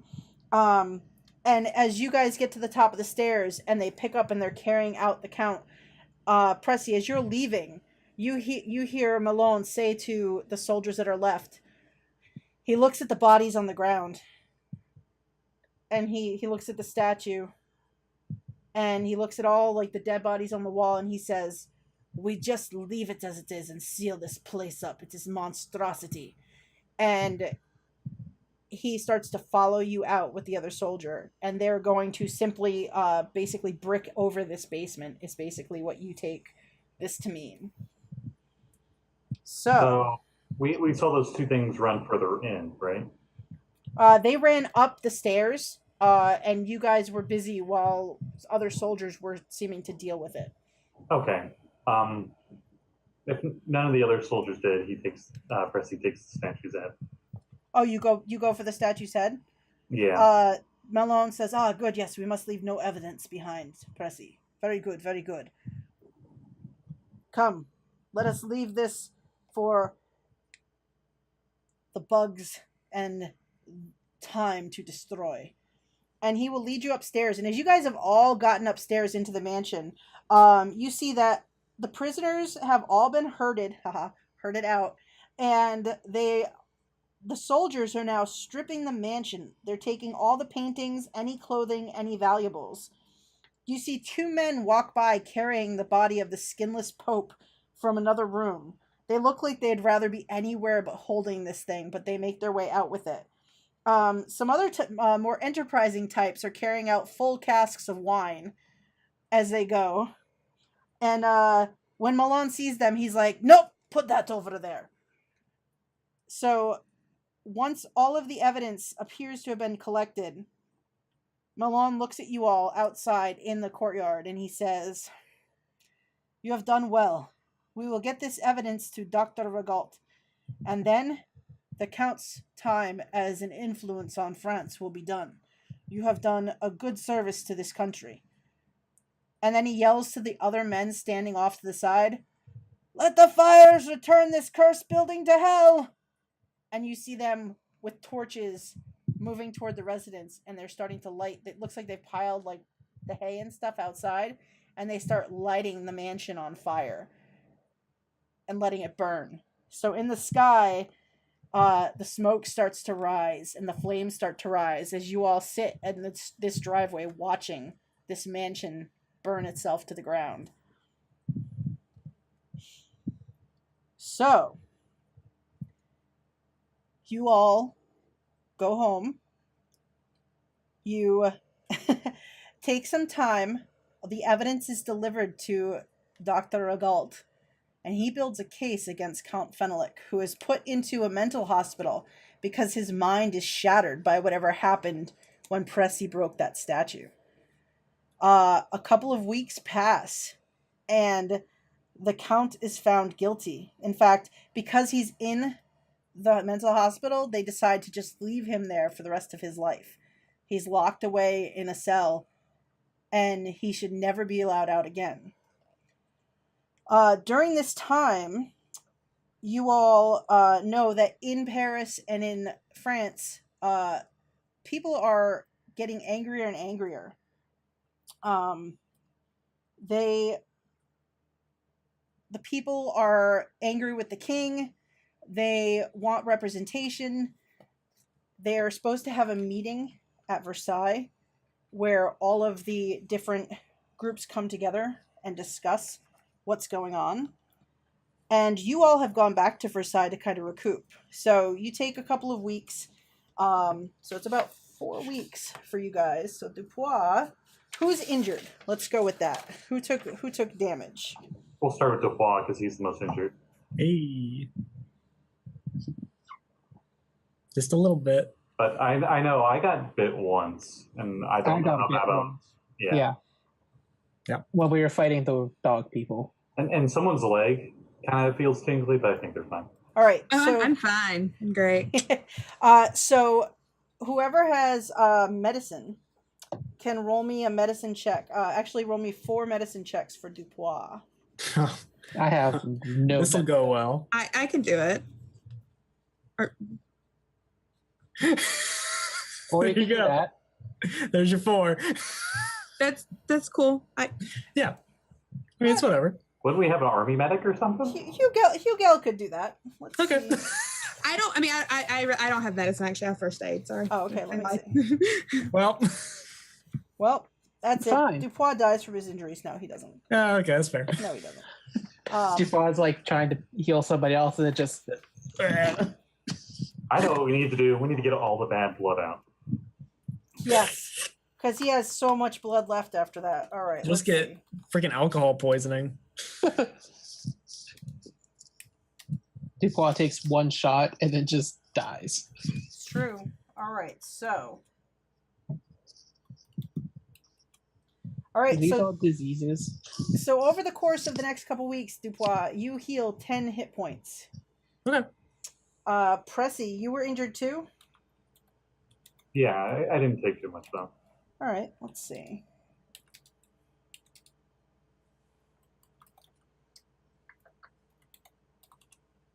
You heal for 12 hit points. My max is 11, by the way. There you go. How about Babin? Yeah, I took a little bit of damage, and then I lost those magic points. I don't know if that ever comes back. I mean, if you stare at somebody really hard, it might. I don't know. So Babin gets 8 hit points back over the course of the next 4 weeks. I only needed to get 2 back. All right. Some of us can handle ourselves in a fight. I know. I didn't get hit at all. All right, so let's see. What else do you get for this? So Psychotherapy? So Regault, you hear that Regault inspected the Count and that he has declared him completely insane. He sends him to Charenton Asylum. The king's deputy agrees to this and helps send him away. The Regault is triumphant in this. He is thrilled to see the Count taken away because the Count actually tried to smear his name over the Dauphine's death. So he has been he's avenged himself on the Count by turning the tables on him and destroying his reputation in turn. Regault pours over the notes and things that you got from the house, just in case they are necessary after this. So, the Skinless Pope, which is a work of blasphemy, is taken in, there's an anatomist in Paris who takes it for investigation. And so that is taken away and stripped of all the papal, vestiges and stuff. So then, each of you can roll me a d10 to regain some sanity points.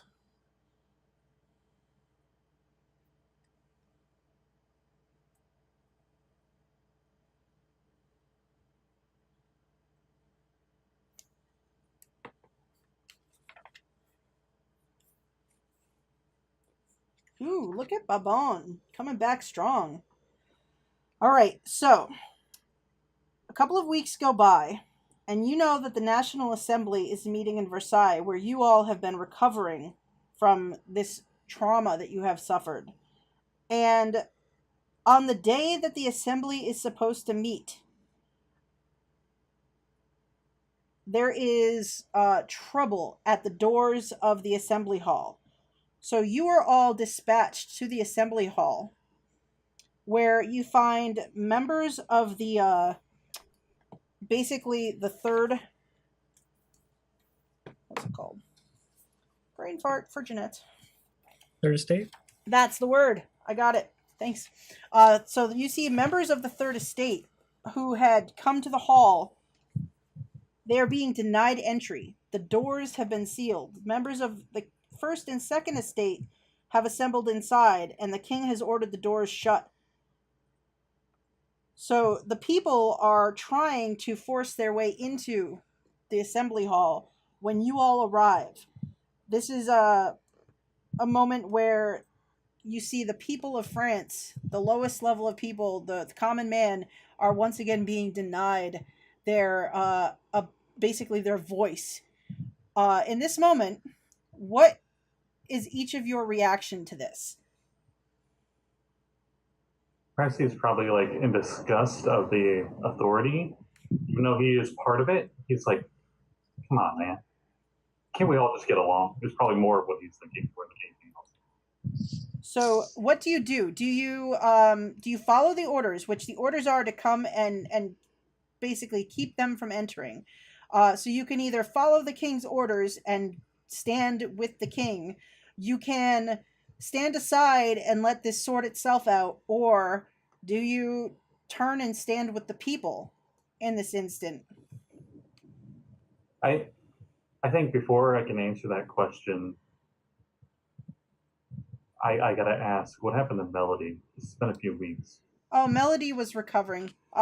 Basically, anyone who was arrested, they were detained, they were questioned, but due to the nature of the aristocracy, it was kind of quickly washed over. So they've kind of gone back to their regular lives. But she's been kind of absent a bit at Versailles. Her father took her back to Paris to recover from the horrors of that night. I like to think, even though Pressi probably thinks the dad will get rid of the notes or letters immediately, he's probably trying to send letters to her in Paris. Okay, so... But I just need to know, that background for this decision. Okay. I think he's going to side with the people. All right, so Pressi arrives and refuses to stand and guard the door that is barred. What are the rest of you doing in this moment? You see Hugel.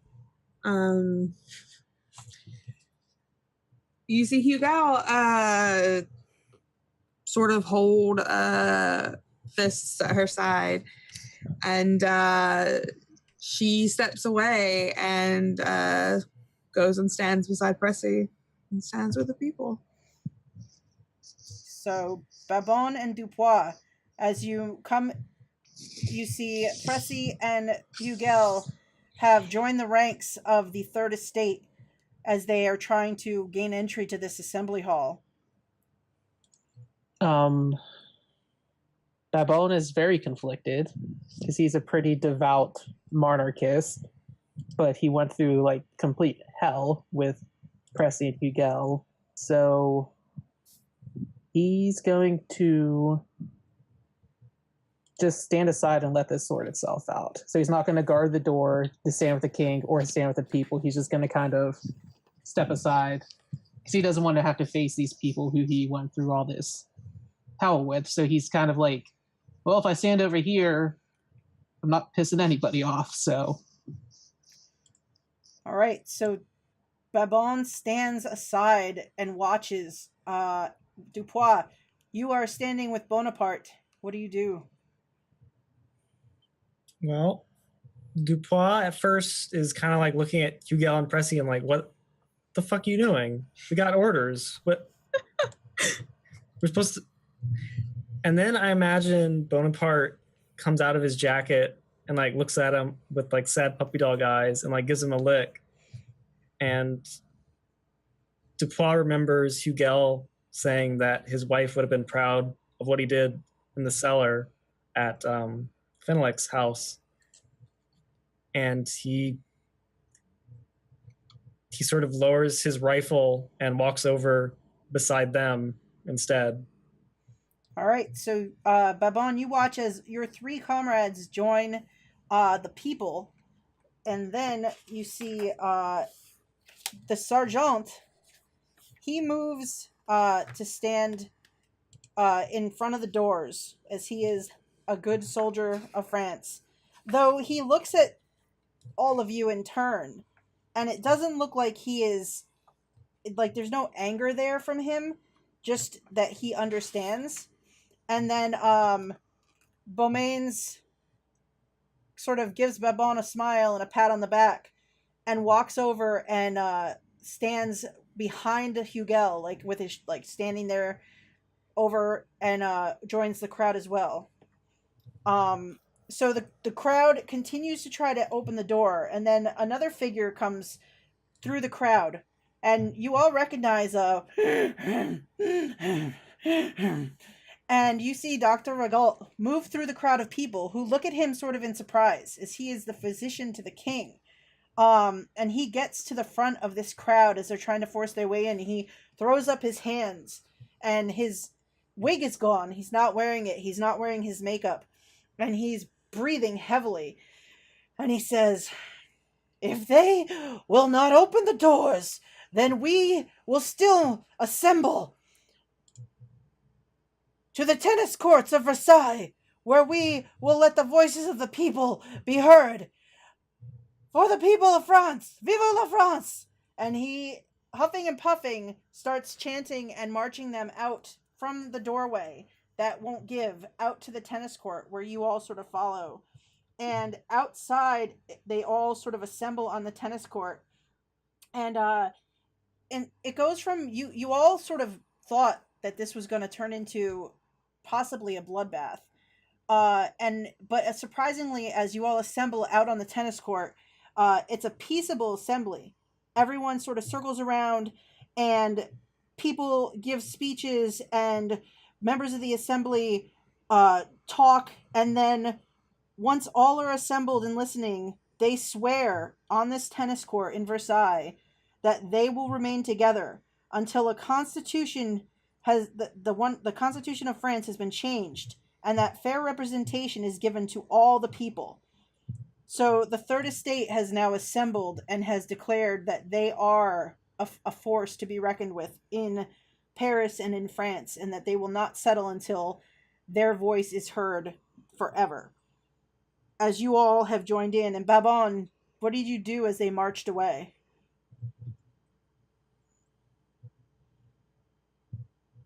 You muted. Sorry.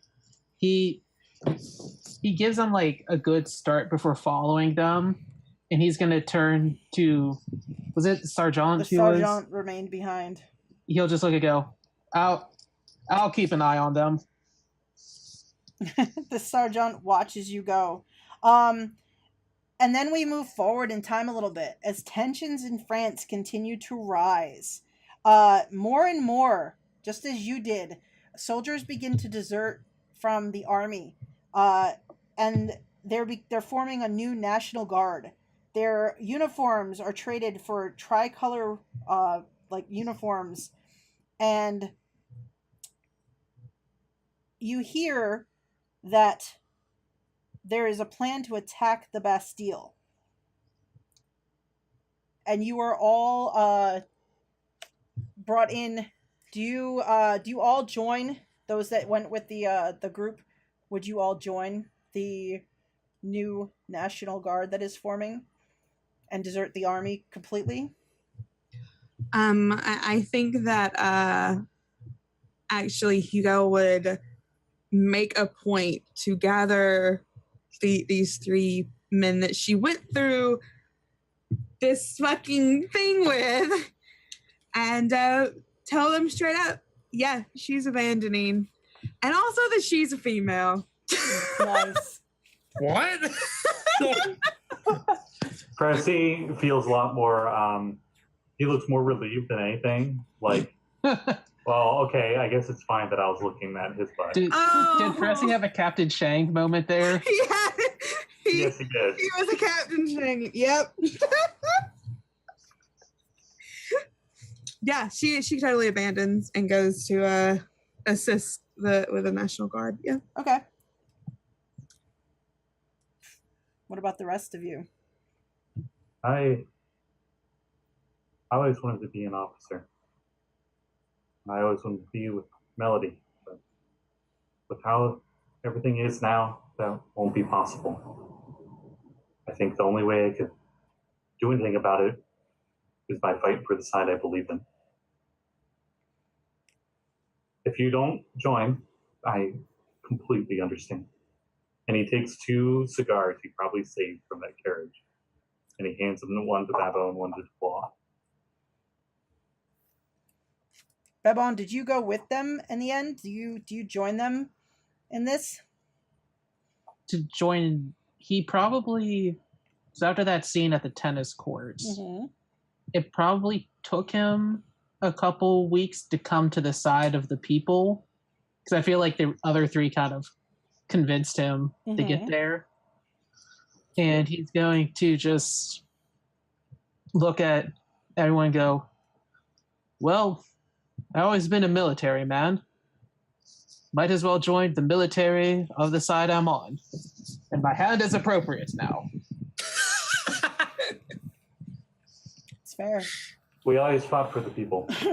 At least We look out for number one. And what of Dupois?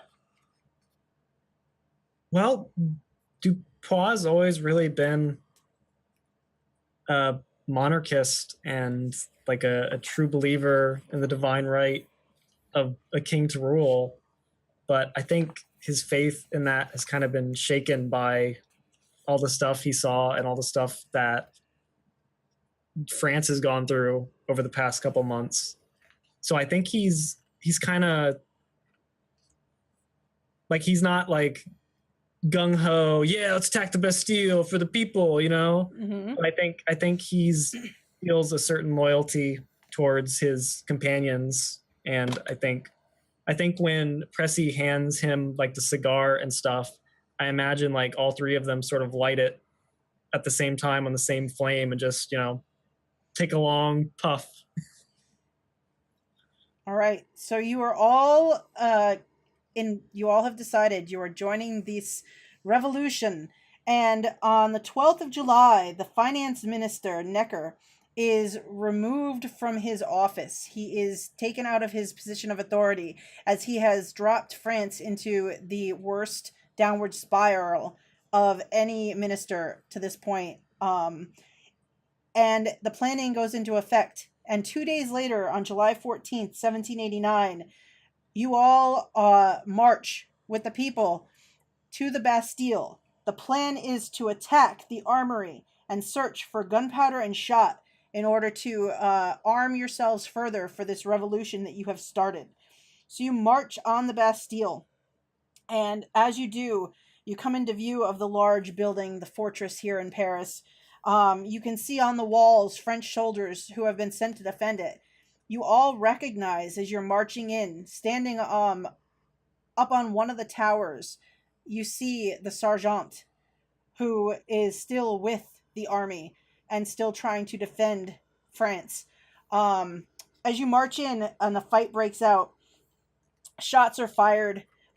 People around you do go down. You all battle bravely. At one time or another, you all do see the sergeant actively protects you. You see Dupois, a musket is sort of leveled at you, and you see him slam his wrist against it before the shot can go off to save your life. He moves an entire unit away from where he sees Babin and Hugel with Pressi coming in to push an advantage in order to protect them from getting shot. He stops a cannon from firing into your whole group as you slam forward into the Bastille. And you even see at some points Captain Malone. He looks more angry than the sergeant, just looks sad, but there's almost a look of understanding because he knows what you saw in that basement and he knows what you did do for France. So he also refuses to fire on any of you, though he does fire on other members of the National Guard. So you fight, and eventually the people are victorious. The afternoon finishes in smoke and fire. The Bastille falls when Governor Delaunay surrenders the garrison at 5 p.m. The mob swarms him, beats him, and kills him. They take his head and they place it on a pike, and they march with his head on the pike. The French Revolution has begun. So, let's see. Viva la France. Do you see after this happens and Launay has his head taken, some of the people are moving to raise the tricolors on the battlements of the Bastille. What do you guys do in this moment?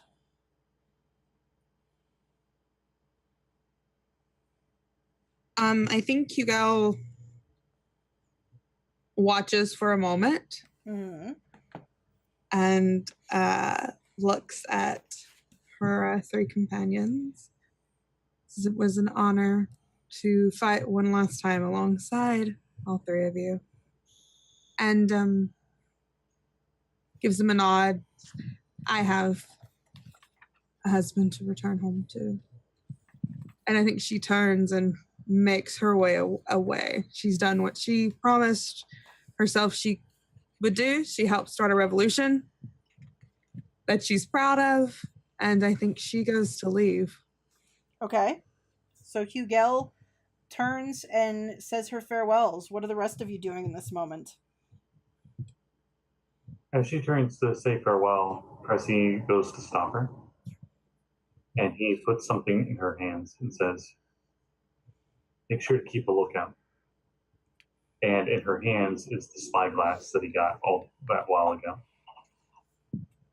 She pockets it and gives Pressi a very big smile and says, You'll make a very good husband one day.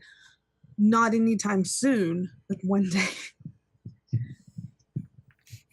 He wipes the blood off his face. Yeah. She cherishes it. Yeah, but goes on her way. What about the rest of you?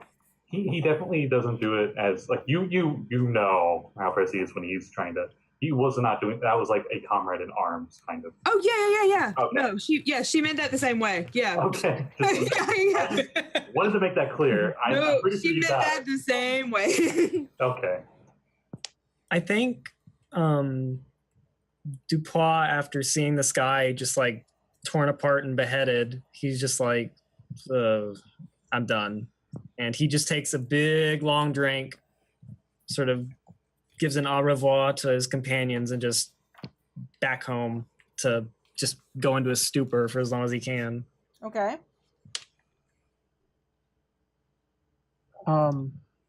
Babin watches the whole scene and watches the flag go up, and I guess it's just him and Pressi there now. He says, well, I don't think these revolutionaries can have much use for an old, half-deaf, crippled man. So... What are you saying, Babin? I have a son. I have to make sure he's good. And I'll do what I can, but fighting isn't really going to be very helpful anymore. I understand you well earned your rest. I thank you for everything you've done. It has been an honor.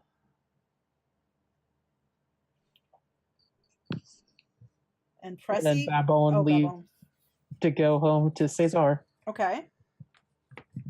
Pressi, probably after everyone's gone, says to himself, well, I guess they'll need a leader. And he goes and follows the crowd. All right. So Pressi moves in and helps raise the tricolor flag over the Bastille. And this is one of the first steps to the revolution. In the following month, the National Constituent Assembly drafts the Declaration of the Rights of Man and the Citizen. It is a key document in the democracy of France. Article 1 states, men are born free and remain free and equal in rights. And this leads into the actual French Revolution kicking into high gear. By the early,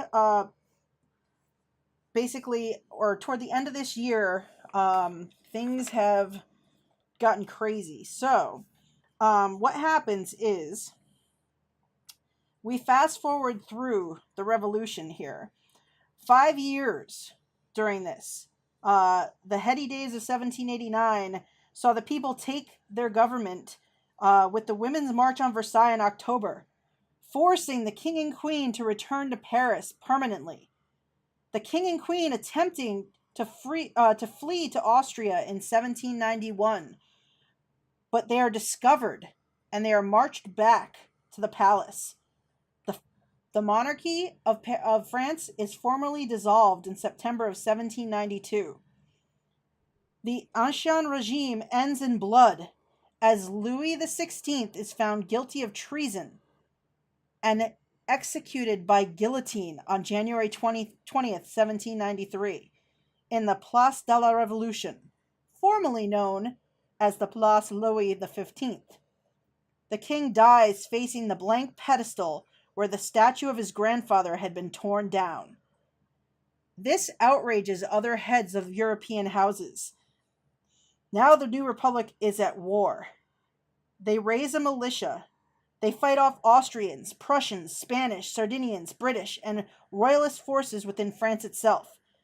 The tensions lead to the Terror, a renewed outburst of executions by guillotine beginning in October 1793 with the death of Marie Antoinette. The guillotine rises and falls almost non-stop from October to December 1793. It surges again from March 1794 with the execution of Danton and continues to July of that year. The Committee of Public Safety meets under the direction of Maximilien Robespierre, and as hysteria takes hold, it is hard to determine who is an enemy of the revolution and who is merely an unfortunate. So 5 years go by. 3 of you have retired from service, though the revolution rages around you. Pressi, you have taken an active role in this revolution. You have fought many battles, and you have become somewhat of a hero of the people at this point. Hugel, you have gone home to your husband and your sister and retired. While things are pretty tight now that you're not a serving soldier and there's not a lot of money coming in and the revolution is in full swing, you all are making it work. Babin, you make sure that César continues with his schooling. You send him back to Montpellier to get him away from the heavier fighting and make sure that he finishes his service and he becomes a doctor. And Dupois, you and Bonaparte have gone home, where Bonaparte seems to take very good care of you and tries to make sure that you don't fall completely into drunken stupefaction. Can we just picture this little dog just little paw pushing the flask away? Absolutely. Bonaparte comes out with a little piece of parchment. It's been 5 years. It's not You a have little changed. anymore. This is an intervention. Woof. Your drinking has affected me in the following ways. Bark, bark, wolf, bark.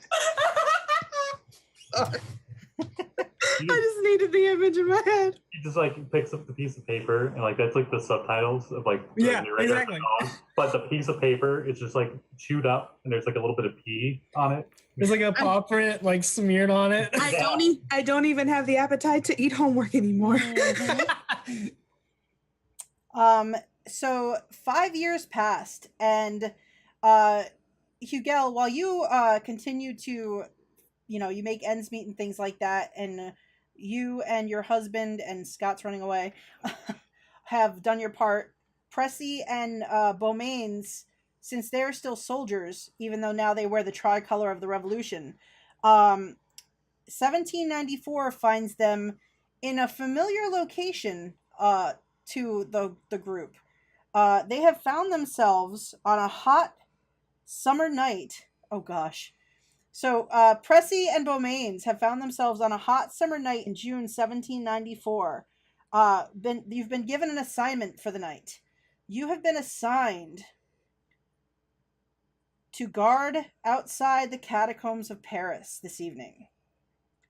Meanwhile, Dupois and Babin, you spent the last 5 years. César has become a doctor, though now he can't be called doctor. Everyone is now citizen. So he is Citizen César or Citizen Babin. But the two of you, with the lack of funds due to the revolution, you needed to find work. And surprisingly enough, you found work at the catacombs on this hot summer night. Oh. So you are, in fact, helping to drive carts full of bodies because once again, yes, you're very good at driving carts. You find that the cemeteries of Paris, due to the revolution, have an excessive amount of bodies and not enough places to put them. So as you, Dupois, and Babin are surprised to come upon each other these long 5 years later. Hey, how are you doing? You escort This has- these carts. This has to be the crappiest eye patch ever. I love it. So you Perfect. escort these carts. Basically, you're both driving a separate cart with these hooded priests that are going along with the bodies. And you pull up outside the catacomb entrance where you see two familiar soldiers standing at attention. You recognize Pressi and you recognize Beaumains. Hugel, have you stayed in retirement? Or have you also come looking for work? I've stayed in retirement. All right. So the four of you see each other for the first time in 5 years. Bonjour. But Babin?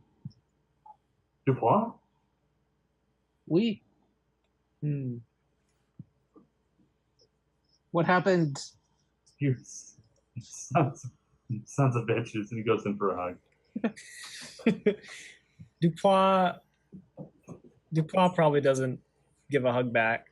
He just like sort of half-hearted, The sibling hug. Mm-hmm.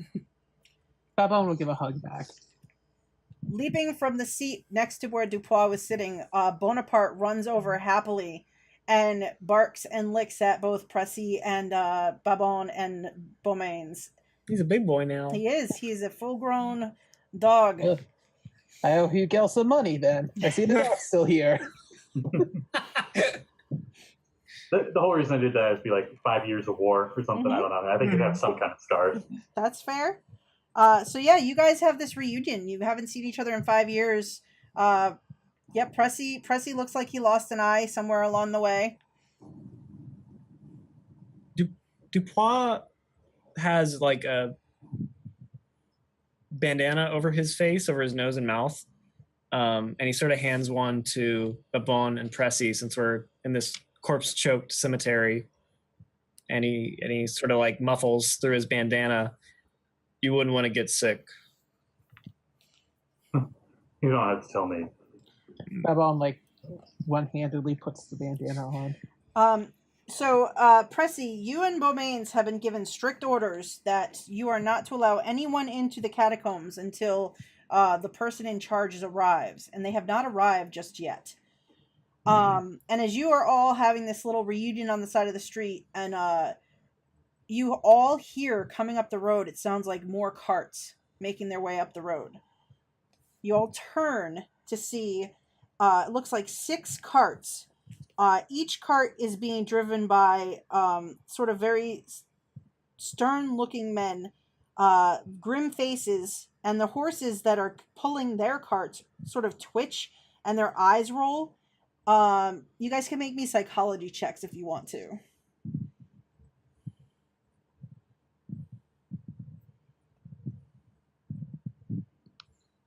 Oh my god. All right, so Pressi, you recognize that the horses look like they're spooked. And looking at these carts, you note that there are no priests walking alongside these bodies to bless the dead. The lead cart has about a dozen silent passengers in the back. They're all sitting amidst the bones. All of these 6 passengers wear Hessian burlap sacks over their heads. And riding up alongside these 6 carts is a single rider on horseback, sitting tall, trim in his saddle. He's a lean, strong individual who you all suddenly realize you recognize. You realize that you are looking at Dr. Rigault. He rides easily in his saddle. He comes to a stop, swings his legs over the saddle and drops to the ground with ease, and ties off the horse and strolls toward your group. His face is very pale, much more pale than the last time you saw him. You almost think that he's wearing makeup, but that whole tradition went out with the revolution. And he kind of walks past as you all are standing there. So you can all give me spot hidden checks as he passes you.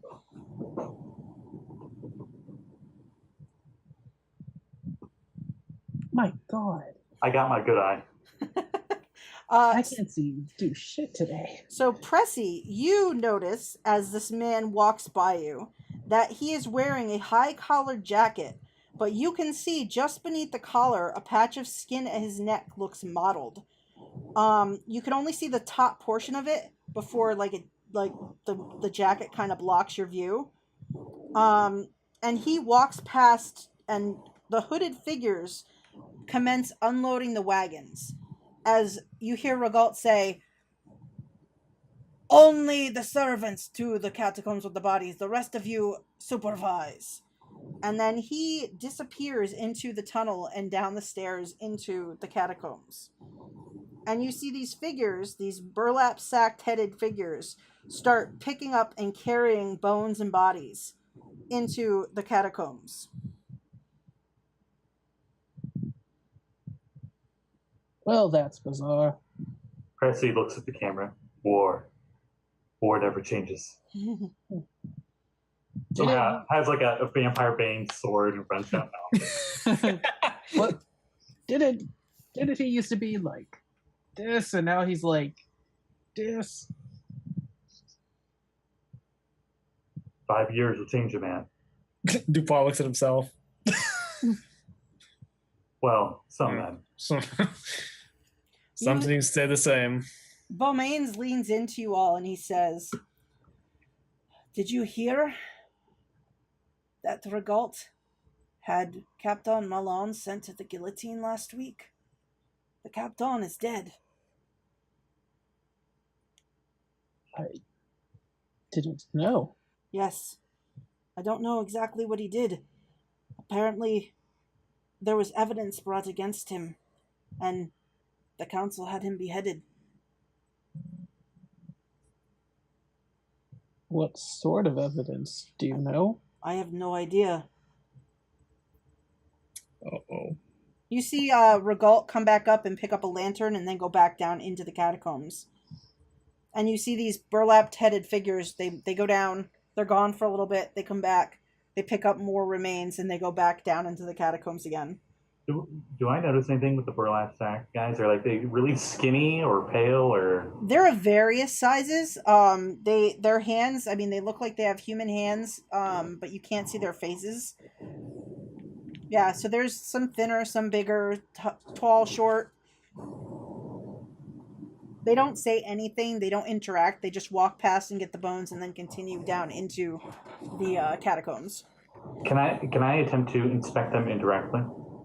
You know, like, because this, more than anything, probably he just thinks it's weird. They have a sack over their faces, so he's probably like, is this like a cult thing? Oh, he does have a cult. Do you want Sure, me to you can that? roll a cult if you want to. Okay. Yikes. Oh yeah, you have no idea. You notice the wagon drivers that rode up with these guys are just sort of looking just dejected, and the horses are still like, every time these hooded figures come back, the horses sort of stamp their feet and breathe heavily through their nostrils, and then when they go away, the horses calm down a little bit again. Oh, I'm happy we don't have to go down there after that stray dog of last time. Oh, yeah. Years ago. I forgot about that. Mm.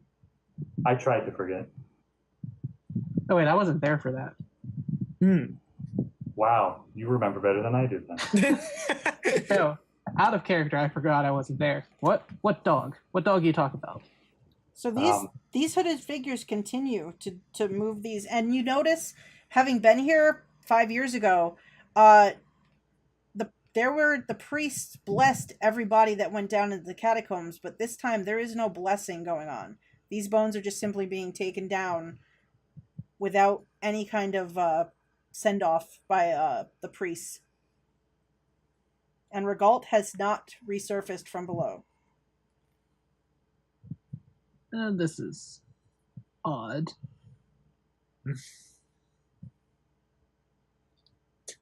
Dupois is just busy petting Bonaparte, doing his thing. I was supposed to be retired.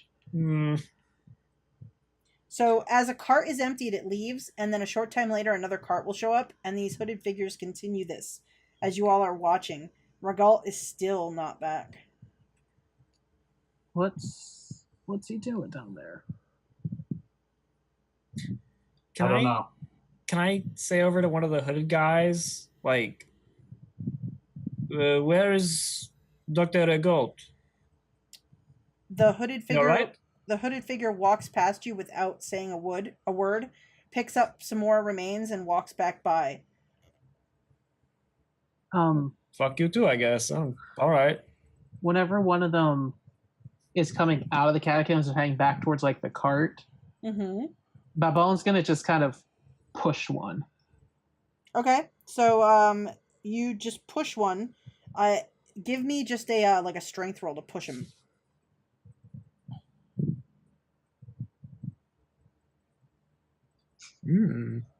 I shove him into the wall. Yeah, so you push. Got it. You push him into the wall, and he just sort of bounces off, and then gets back on his path, and just walks back to the cart and picks up bones, and then starts walking back. And all of them have like a stiff kind of gait to their walk.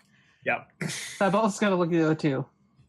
Do you remember when we were at that mansion and all the servants were just kind of doing their thing, and then suddenly they snapped out of it? I think this looks familiar. Dupois at seeing, him bounce off the wall and just go back to doing what he's doing, remembers that the doctor took some of the books and stuff from Fenelek's mansion and is like, oh shit.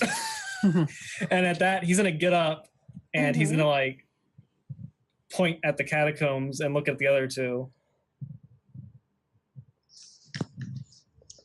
Oh, we might as well. Yeah, fuck it. And he like gets his musket ready, like he's been firing it for 5 years straight. All right, so are you heading toward the catacombs? Yes. All right.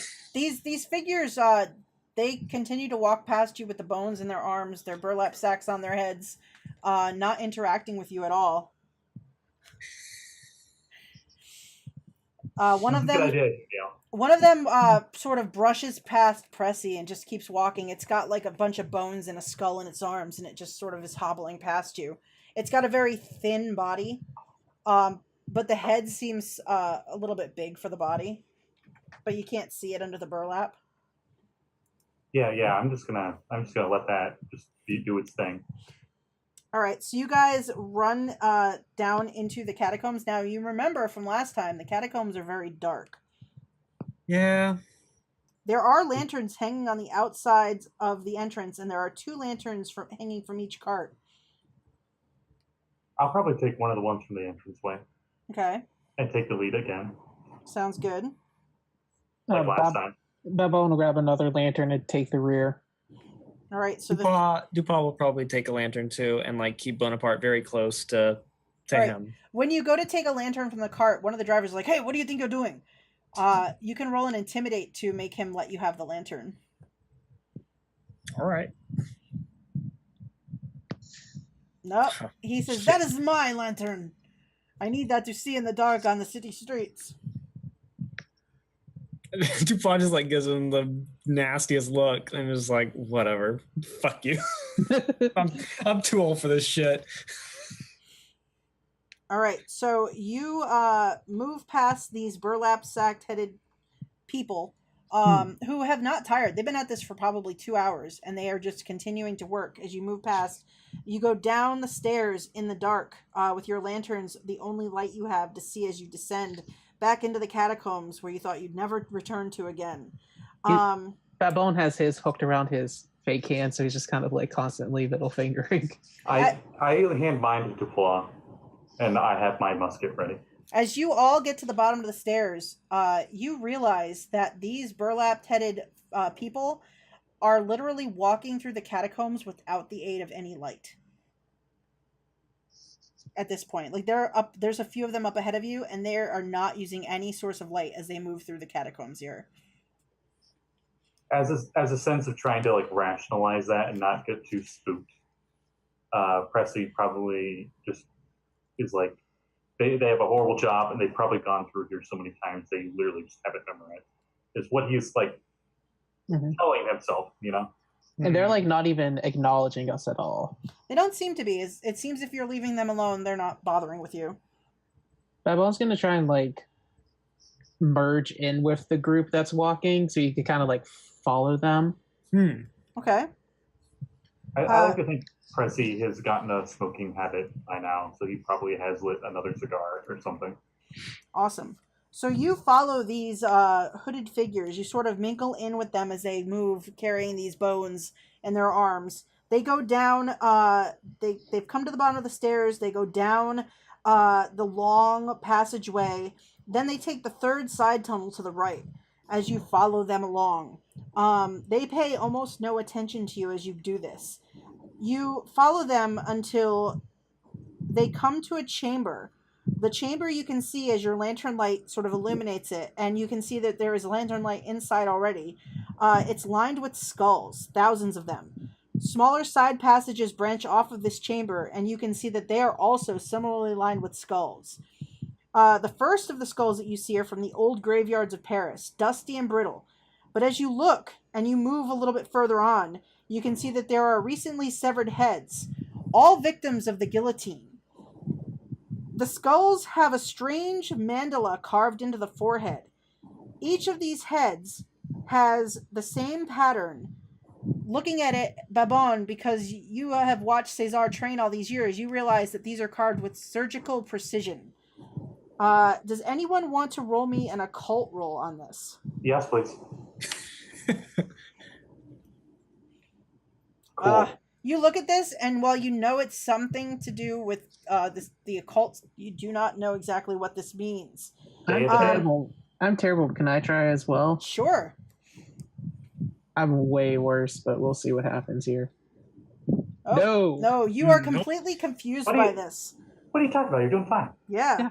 The figures shuffle ahead of you, and you can see a dim purple phosphorus light is given off ahead. Bone dust hangs in the air and seems to swirl of its own accord, but no breeze is here to stir it. But the dry flecks seem to whirl around these heads as you pass. You hear a clattering and a chattering, and you feel this sort of, like, your hair stands up as you're moving further along. Then you see up ahead, teeth and shards of bone start to turn and spiral in the air, in the grip of some strange current that defies both gravity and reason. All of you make a sanity roll. Oh, jeez. Hugel is happy to be home with her husband. Yeah, she's just having fun. Oh, all right. I barely succeeded. We're probably gonna start a family soon, and we're gonna like have a business. My family's dead. I didn't make that choice for you. Sold that spyglass, got yourself a nice picket fence. Yeah. Yep, we found out it was worth a lot of money, worth more than my loyalty to you. They don't even live in France anymore. They left the country. Nope. They're in America now. Yes. A good life. Out of here. So Pressi and Dupois, you feel a chill goes down your spine as you both lose 1 point of sanity. Up ahead, you hear a low, dry. As you round the corner, you see Regault. He works in a corridor ahead of you. He has a surgical scalpel in hand, and he is carving the forehead of one of these skulls or severed heads. You actually look at the severed head as you guys come into view, and your lantern light kind of illuminates him, and you all realize at the same moment that this is Captain Louis Malone, that he is carving the symbol into the head of. He sees your lantern as you approach, and he turns to you. He puts down Malone's head and puts the scalpel down as well, and sort of walks toward you, a sly smile on his face, confidence all around him, as he steps forward. In the eerie light, he turns his face and looks at you, gritting. His eyes appear to be black pools of stars. All of you make another sanity roll. It's Cthulhu. Fuck you. What are you doing? Oh, Jeez. the complete opposite. Nice. All right. So let's see. So both Dupois and Pressi, you lose 1 point of sanity each as that chill in your down your back deepens. Babon. If you roll a 6. I only rolled a 2. So you sort of like kind of like get a little weak in the knees for someone so like normally brave. And Regault, he's smiling. You see the darkness of his eyes, and he says, "Ha ha ha! Oh, if it isn't the men who hunted Fenelic. Well, unlike Fenelic, I have no weakness that you can use against me. I am at my power now." And he just looks at you all. So, What brings you to these catacombs again, gentlemen? What the fuck are you doing to the captain? As I point the musket like at the head so quickly, just point direction at it, but immediately goes back to him. I am just making sure that all of them are marked. And he moves his hand, and you see in the lantern light that all of these hundreds and hundreds of skulls have this sigil carved in their foreheads. marked for what? Why? For me, of course. So that I may be forever.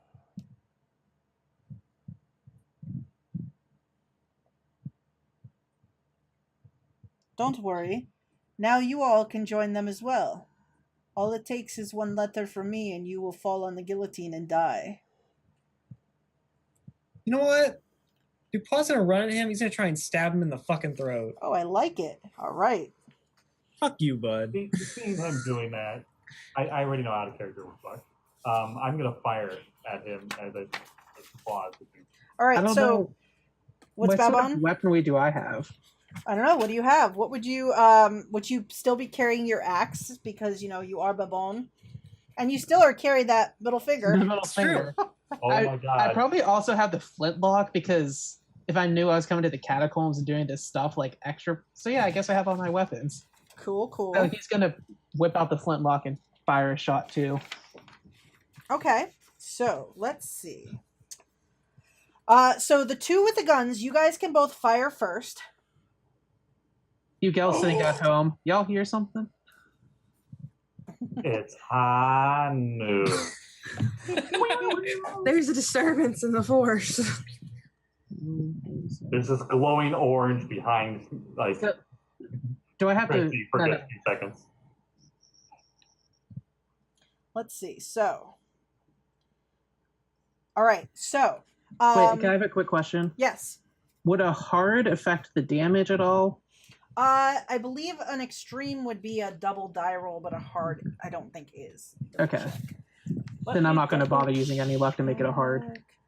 Firearms, point blank, big targets, aiming, reloading, two hands.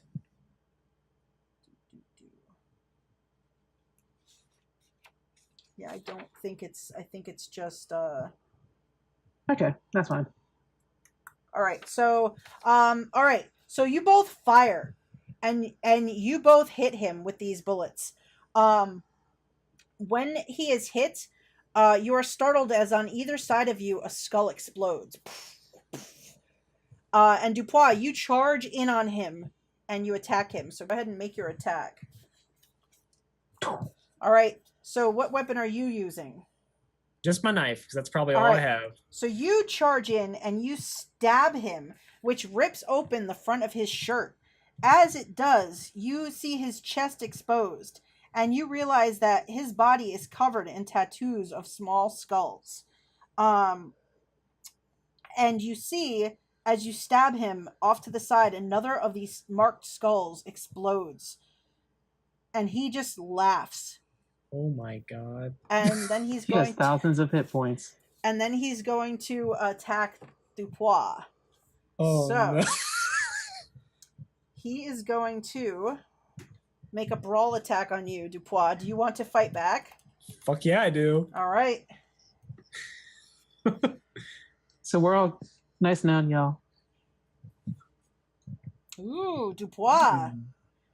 Oh, so let's see, let me double check what he gets. So 60, 30. All right. So he gets an extreme success. Oh, damn it. So, well, wait, nope, he doesn't. He gets a 60, a 30. No, that's an, Wait a minute. no, it's just a hard, but because he attacked you, he'll get to do his damage. Okay. It's always weird for me. That was such a whiplash. I was going like, oh yes, oh no. Oh. So just so you know, because it's been, you guys are at full hit points. Okay, that's what I figured. Okay. So you take 9 points of damage as he he doesn't use any kind of weapon. He just physically, using his strength, he just pummels into you, and you feel like a rib kind of collapse as he does this. And you're just like, is that more than half your hit points? Yeah, do I gotta make a con save? Yeah, please do that. Okay, there you go. Thanks. So he has a ton of hit points. Would you like more wine, darling? It's a wonderful night of dinner. Oh yes, dear. I'd love that. All right. So in this moment, as you guys are seeing this, you see these skulls explode. You see him like punch Dupois, who sort of stumbles back. And Dupois, you slam into one of these like hooded figures, and you accidentally rip the hood off the figure's head. When you do, you are startled to see, because the cloak kind of billows open. So you see this skinny female body, but you see at the head, you see the head of Count Benoit, the father of Melody Benoit. Apparently, within the last, I don't know, he looks pretty fresh, week or so, it looks like he met the guillotine, as there is a red line where his head has been attached to this woman's body. Aww. And he just sort of like and turns and looks at you in this instant. So what do you guys want to do in this moment of realization that Regault is something more than a human, and is, you see that your weapons have done almost no damage to him? Are we rolling sanity for that? Oh, sure, yeah, you can roll sanity Yeah. if you want to. Yeah, I was I'm saying if there wasn't any more appropriate time, I apologize. It just... No, it makes sense. It does. See, I called it, so that's why I failed. Yeah. No. So let's see. So for the Babin and for Dupois, you both lose just 1 point of sanity. But Okay. Pressi, seeing the father of your most beloved and failing that roll.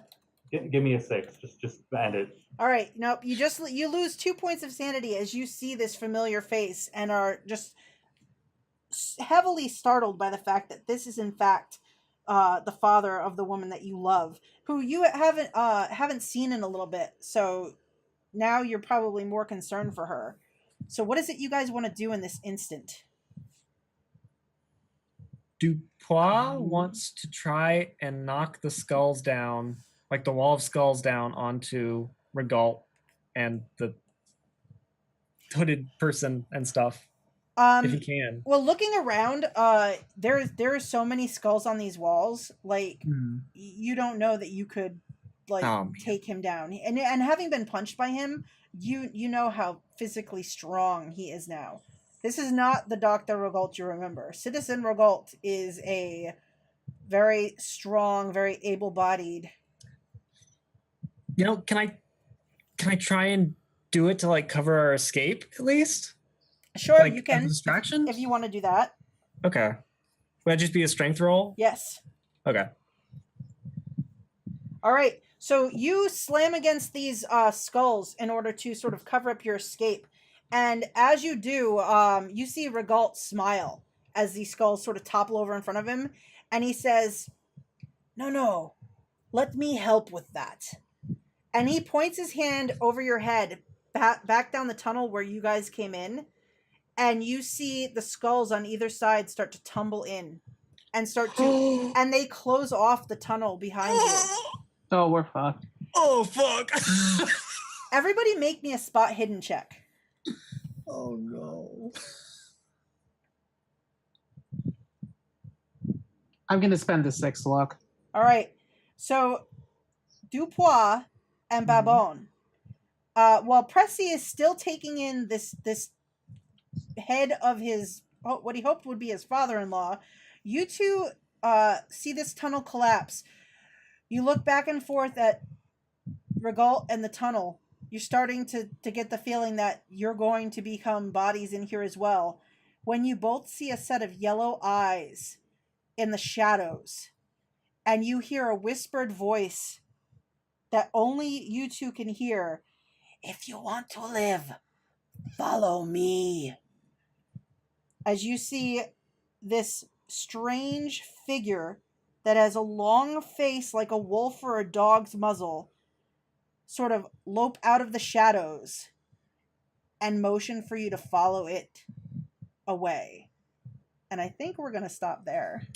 Oh, no. Oh my god. What the fuck? No. What the fuck? I knew this was coming. I could see this coming. I was like, this doctor's being too shady. Yeah. Hugel. What a wonderful dinner, darling. I really outdid myself tonight. Darling, I hope that the revolution ends soon so that we can start raising our family. So we will end this there. We will come back in 2 weeks to see Oh, God. Look, I offered to let Jeanette take my character, to kill her, to drive her mad. I got a happy ending out of it.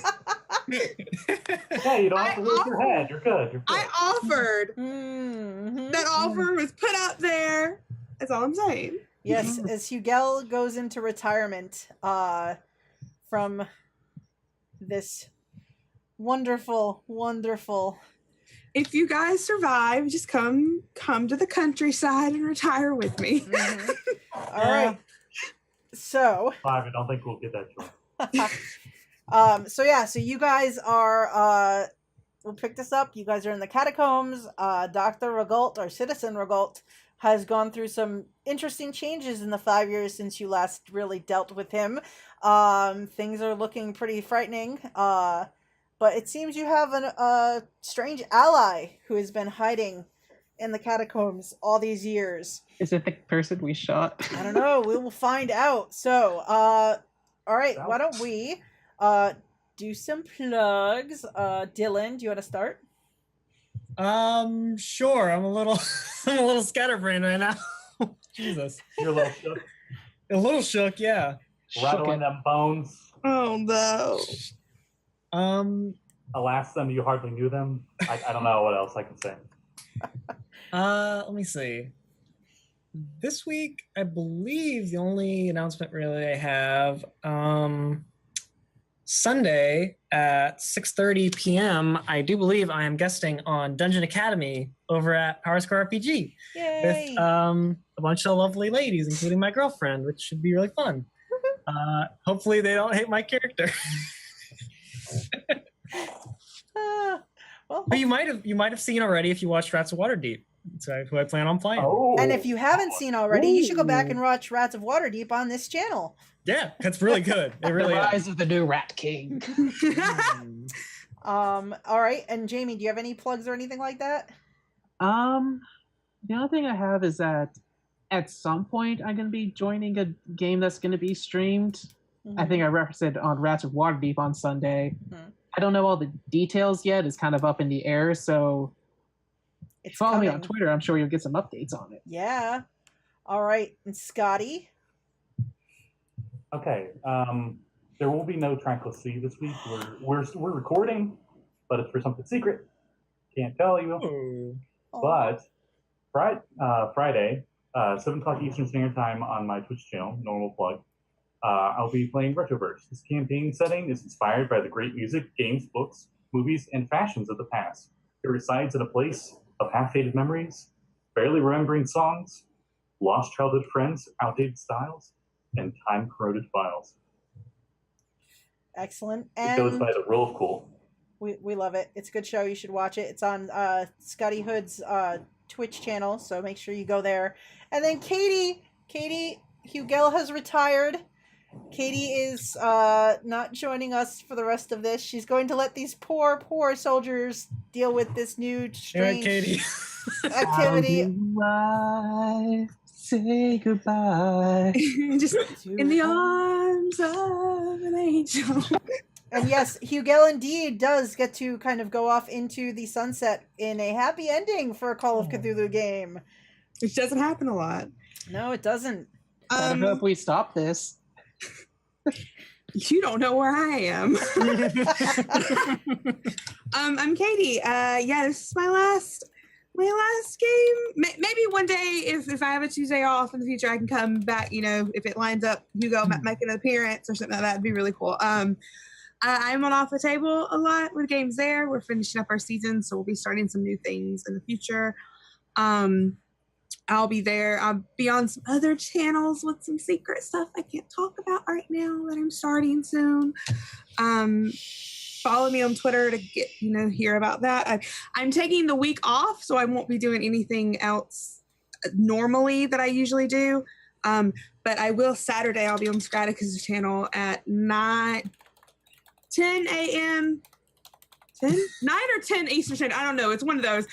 It's somewhere. Playing Pulp Cthulhu. We're finishing up a one shot that we did last week because it was too good not to finish. And Sunday at 1 Eastern Standard Time p.m. for 12 hours, myself, Summer, and Dingo will be doing our 1 year anniversary 12-hour stream playing Polaris by Ben Lehman. Wow. Nice. It's gonna be a long day, but I have never played Polaris. We played it on our channel last season, I believe. Dingo and Summer have both played it. I'm very excited to play. But yeah, I'll be around this weekend. So yeah, come tune in for that if you want to watch. Literally, it is a game. You pick someone to be their mistaken, and your goal is to destroy their character. Summer has already claimed me to be my Wow, who would have guessed? Yeah, I'm shocked. Wait, what? Hold on, Summer? Not Summer. Wants to destroy me? No, not even. Sounds Yeah, fake. so if you want to come watch me cry, probably Okay, come tune in for that. Yeah, that'll be me on Sunday for 12 hours. excellent. But yeah, find me there. Make sure to drink plenty of water. Yes, hydrate, really. hydrate. Extra hydration. And Katy, if at all, if Hugel gets wind of what's happening to her friends and she ever wants to jump back in before the end of this adventure, she is always welcome to come back in heroic style if you have the time, because yes. we love having you, and it also keeps the puns at a minimum. Because Bless your heart. yes. We still got a decent amount in this time. Yeah, you It's do. true. Yeah, I think I put my head down at least 3 times. Yeah. I think there was even a pun in the text. So yay. All right. So we will be back with Call of Cthulhu in 2 weeks on Tuesday night. And then also we finished Rats of Waterdeep on Sunday. We had 2 sessions, so don't forget to find it here on the Twitch channel in the archives. And also the first session's on YouTube. The second session will be up soon. And I'm planning to start a new 5th edition adventure on the 26th. I've decided I'm going to run the Forge of Fury from the Yawning Portal book. So I'm going to be basically looking for probably about 4 new players, probably 3rd level characters, and I'm going to run them through this adventure. So, it'll be fun, having some fun with 5th edition. So that will be August 26th at 4:30 p.m. Eastern time. And other than that, I'll probably be on Power Score's channel. Go back and check out last week's Trials of Ball, because I got to play and it was awesome. And Little Red Dot is an amazing DM. And other than that, I think that's everything right now. I can't think of anything else. If I do, I guess I'll post it to my Twitter. So follow me there. Drop me a follow on here. I'm almost at my month's goal. I'm trying to get to 50 followers, and I got 2 left. So Ow. follow me. Well, let's do affiliate. I need 2 more, guys. All right, You so can do it. maybe I'll give away dice or something if I get to my goal. Who knows? All right, guys. So thank you very much. Thanks, players, and thank you for everybody who watched and who watches down the road. Take care, and I promise to take very good care of my players. Very good care. Sounds All right. fake.